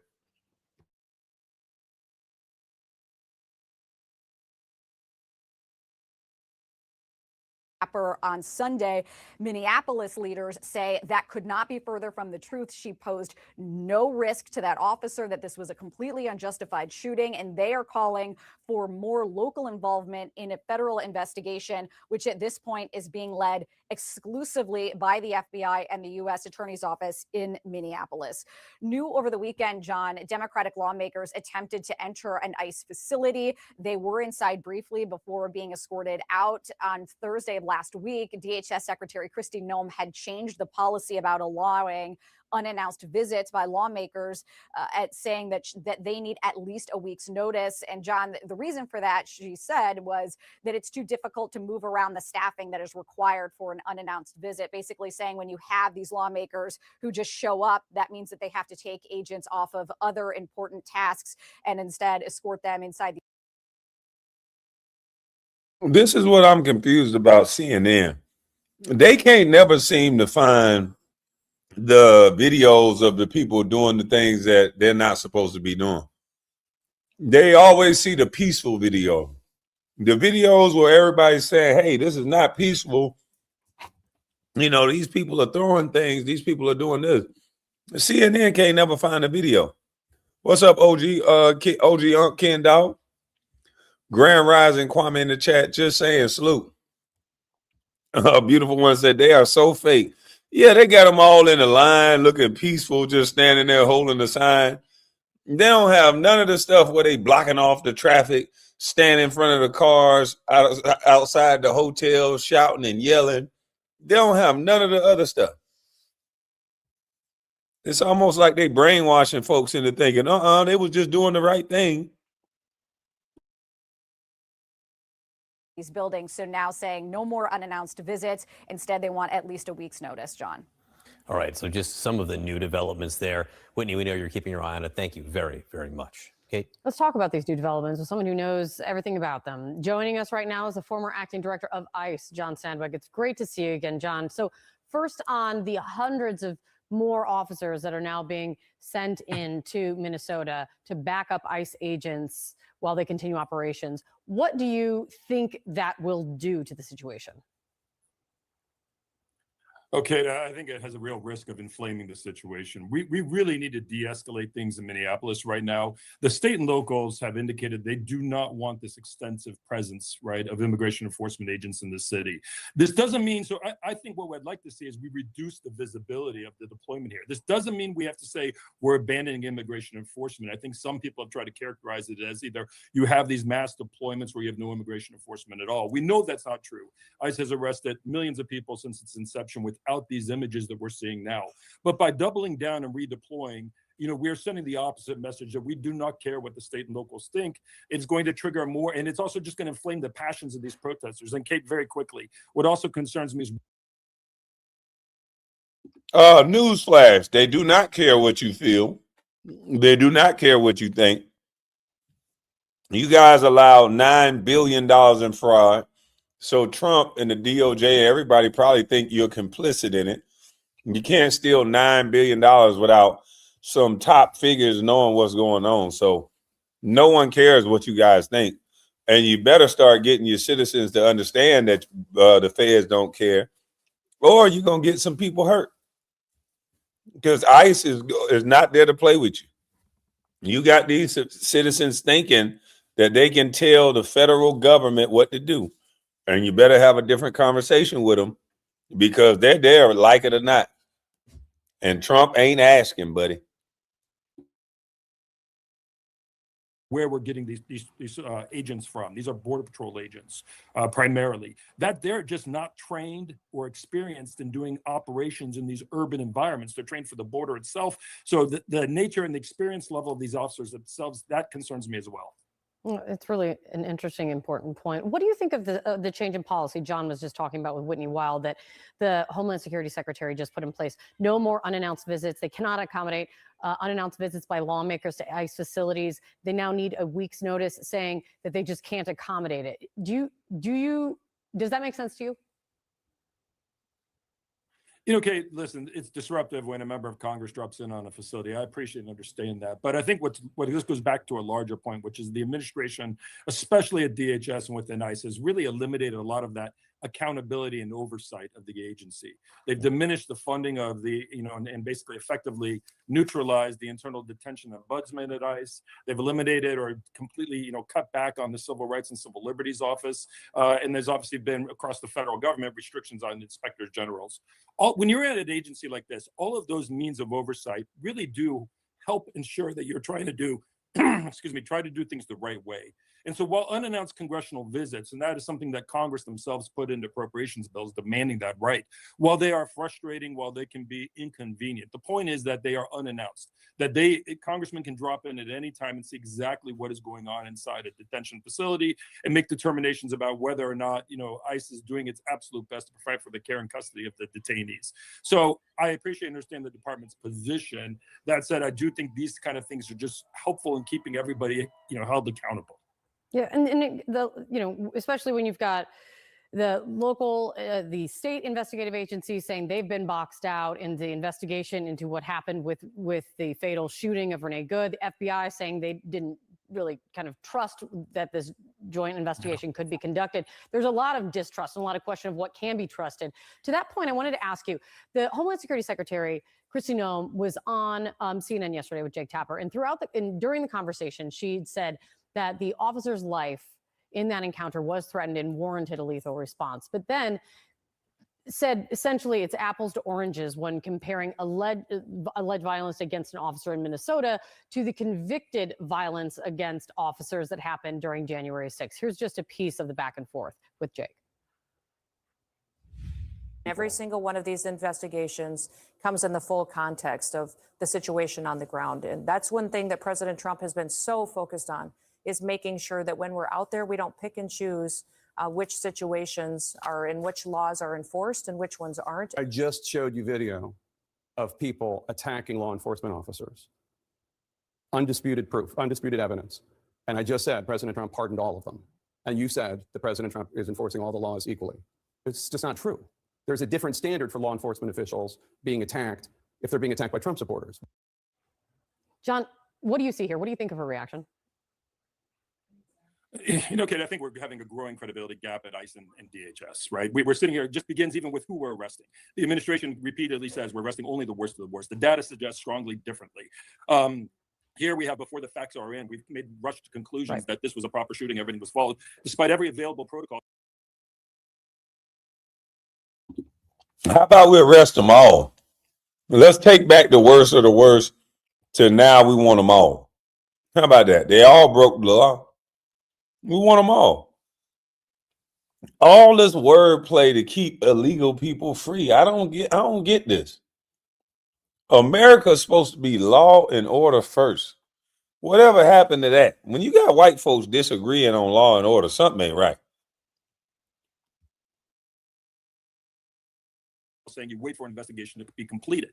So how do you then have any credibility in the outcome of that investigation whenever whatever results are done, when the secretary herself has repeatedly concluded that without a doubt this is was a valid, justifiable shooting? I guess my point, Kate, is that this is the kind of thing that impairs the ability of ICE to do its job. And this isn't just a partisan thing, and that's part of what concerns me, is we've really made ICE more of a political football. Immigration enforcement is always political, but it's about which side are you on? And the problem is ICE is there to defend the entire United States of America. There's a way of doing this without making it so partisan that allows for more effective law enforcement protecting all of us.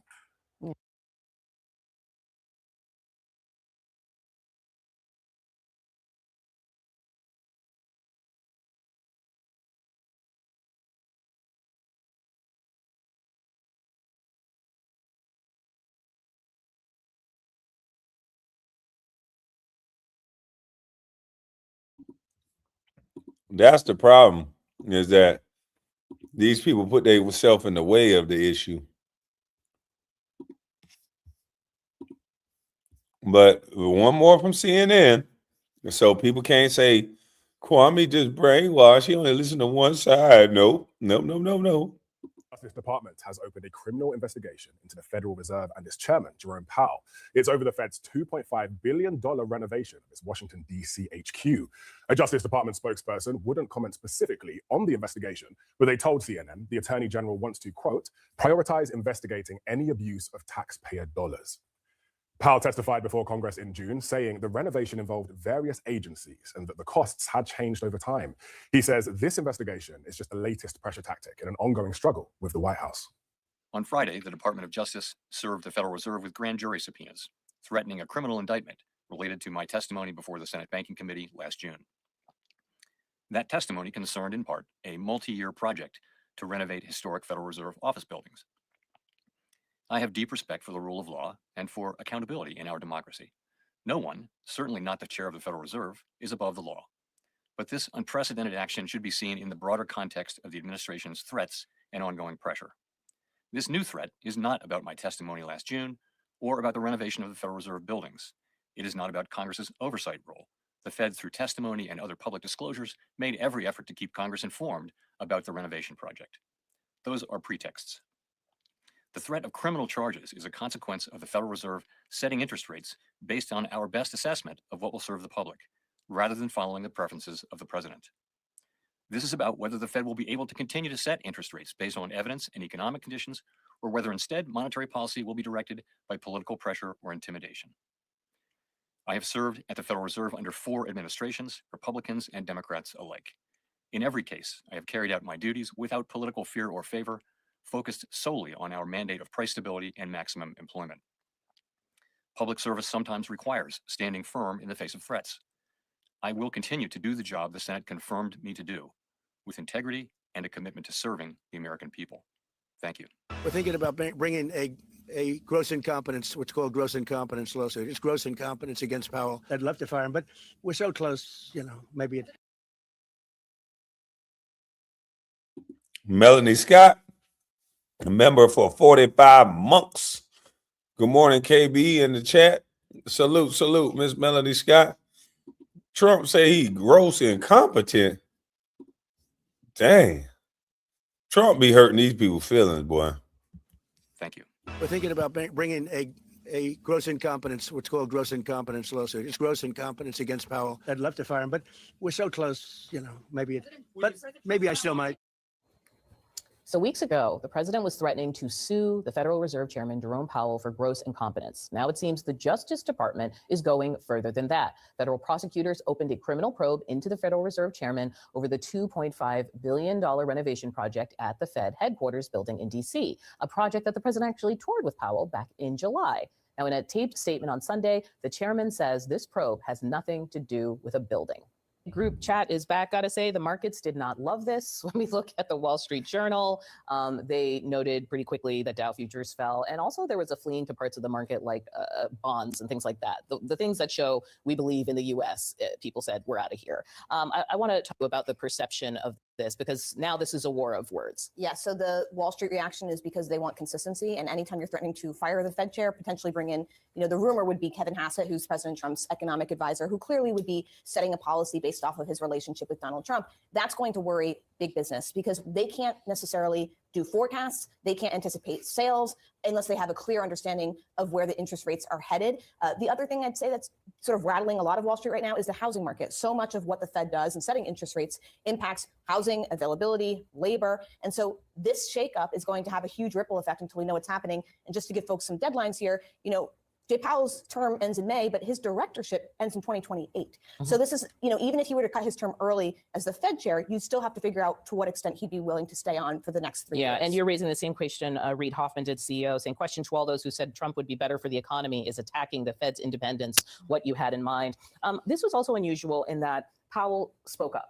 Yeah. Okay, Powell released a video direct to camera where he is saying, I am being threatened because my policy doesn't align with what the president said. What are you guys hearing about how the White House wants to play this? Well, yeah, Powell is definitely making this a fight. And we're reporting today at Bloomberg that some Trump advisors have been anxious about this, concerned about how it would impact the bond market and the markets, and also what this means for, as Sarah's talking about, what Powell will do next. when his chairmanship ends, but his seat doesn't. And some people think he might dig in and stay. This could affect Trump's plans for the Fed. The Fed is definitely preparing and bolstering its defenses. I mean, one of the things I had noticed last week is that Trump trying to get him to lower them interest rates, and if he don't, Trump gonna step on him. That's what I think. But we're going back to Fox because these people just cackling. We got some news that's in. Erupting this weekend over the shooting of a Minnesota woman by an ICE officer as DHS Secretary Noem defends her domestic terrorism assessment. If you look at what the definition of domestic terrorism is, it completely fits this individual. As you saw in the video that we released just 48 hours after this incident, showed that this officer was hit by her vehicle. She weaponized it, and he defended his life and those colleagues around him. So DHS saying new video of the moments beforehand proved Renee Good was, quote, stalking and impeding a law enforcement operation all morning, as additional video shows how it went down from the officer's point of view. Watch. You want to come at us? You want to come at us? I say go get yourself some lunch, big boy. Go ahead. Out of the car. Get out of the car. Get out of the car. Oh!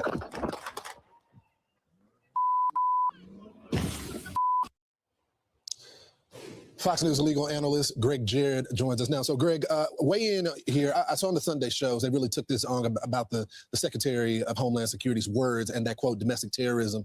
This is actually a legal term that has been debated for years. What is your view on the situation here? Well, Lawrence, domestic terrorism is actually defined as violence by individuals or groups driven by extreme political ideologies to try to affect government conduct through coercion, criminal acts. And, you know, a vehicle is a deadly weapon. And if you weaponize it to harm a federal officer, if you're doing it because you politically disagree with ICE enforcing the law, then sure. I mean, it could be described as domestic terrorism. Look at the database. It's filled with cases involving vehicles as domestic terrorism. And, you know, in the end, there's really no excuse under the law for resisting or fleeing law enforcement and accelerating your SUV with an officer either in front of it or perpendicular. That puts him in harm's way, triggering the law of self-defense. And the legal test is whether this officer at that moment reasonably believed his life was in danger. If the answer is yes, he does have a right to use lethal force. And in fact, in Minnesota, there's a specific law that allows officers to use deadly force by shooting at an oncoming vehicle. So I think the secretary may be correct here. Do you think, and I just want to play devil's advocate because this is something that is highly debated right now. It is true, just by the statute alone, it looks like that the officer acted according to the statute. The Supreme Court has ruled on what officers feel is imminent fear. It is true that she impeded the officers, and they have footage of her doing it the entire day. But how do you link that to a broader push for domestic terrorism? I think that's the part where some people struggle. Well, it goes down to the motive. Was this done to be anti-government and to try to change the behavior of ICE? And if the answer is yes, and there's considerable evidence that that was her motive, she was part of the resistance involved in trying to obstruct and block and hinder ICE, then sure, that's domestic terrorism. It would be important if there was a prosecution here, but of course, the driver, Renee Good, is deceased, although, you know, you heard the videotape in which her wife was saying, drive, baby, drive. Right. Well, that could be aiding and abetting fleeing police with a domestic terrorism motive. So, you know, it still is relevant. That's a good point. I want to get your thoughts on it. Yeah, and her wife was out there yelling, drive, baby, drive. So, I mean, I don't understand it. After seeing the video, hearing what we heard, seeing what we saw, I'm really at a loss for words. Another case, the federal prosecutors in Washington, D.C. have opened up a criminal probe into Fed Chair Jerome Powell. What is your thoughts on this? Is there some standing here for a case such like this? Sure, there could be. You know, the question is, did Powell lie to the Senate Banking Committee about the costs of renovations of two rather lavish buildings? The overrun has been staggering in the billions. The irony, of course, is the Fed blames inflation for that. The question was, you know, was Powell dishonest, deceptive? extravagant, lush amenities, gardens, fountains, fancy marble, ornate fixtures, luxury dining room. He denies any of that, but there's evidence it does exist. So the U.S. attorney, which began the probe a couple of months ago, has now issued grand jury subpoenas. But just because you do that doesn't mean criminal charges will eventually ensue. We'll wait and see. He claims that it is government retribution because he refuses to lower the interest rate. Is that going to be a credible defense for him? Well, it could be under the label of, retribution. That's what I think it is too. I don't know if he's gonna be able to prove it, but I know dang on well they want them interest rates down, and they should be down. But how Trump is gonna go about it, I don't know. If this is one of the ways, hey, I want them rates down too. And selective prosecution is the sort of thing that others like James Comey and Letitia James have made in their respective cases. So it is a possible defense here. Copy that. Greg Jared, thank you so much. I'm Steve Doocy. I'm Brian Kilmeade. And I'm Ainsley Earhart. And click here. Yeah, even they think it's a possible defense. So you gotta call a spade a spade. But man, I appreciate y'all. A beautiful one. I definitely appreciate you. And everyone who super chatted, I got to get going. I got a dentist appointment here in a second. Salute to y'all. I'm up out of this thing. I'm gone.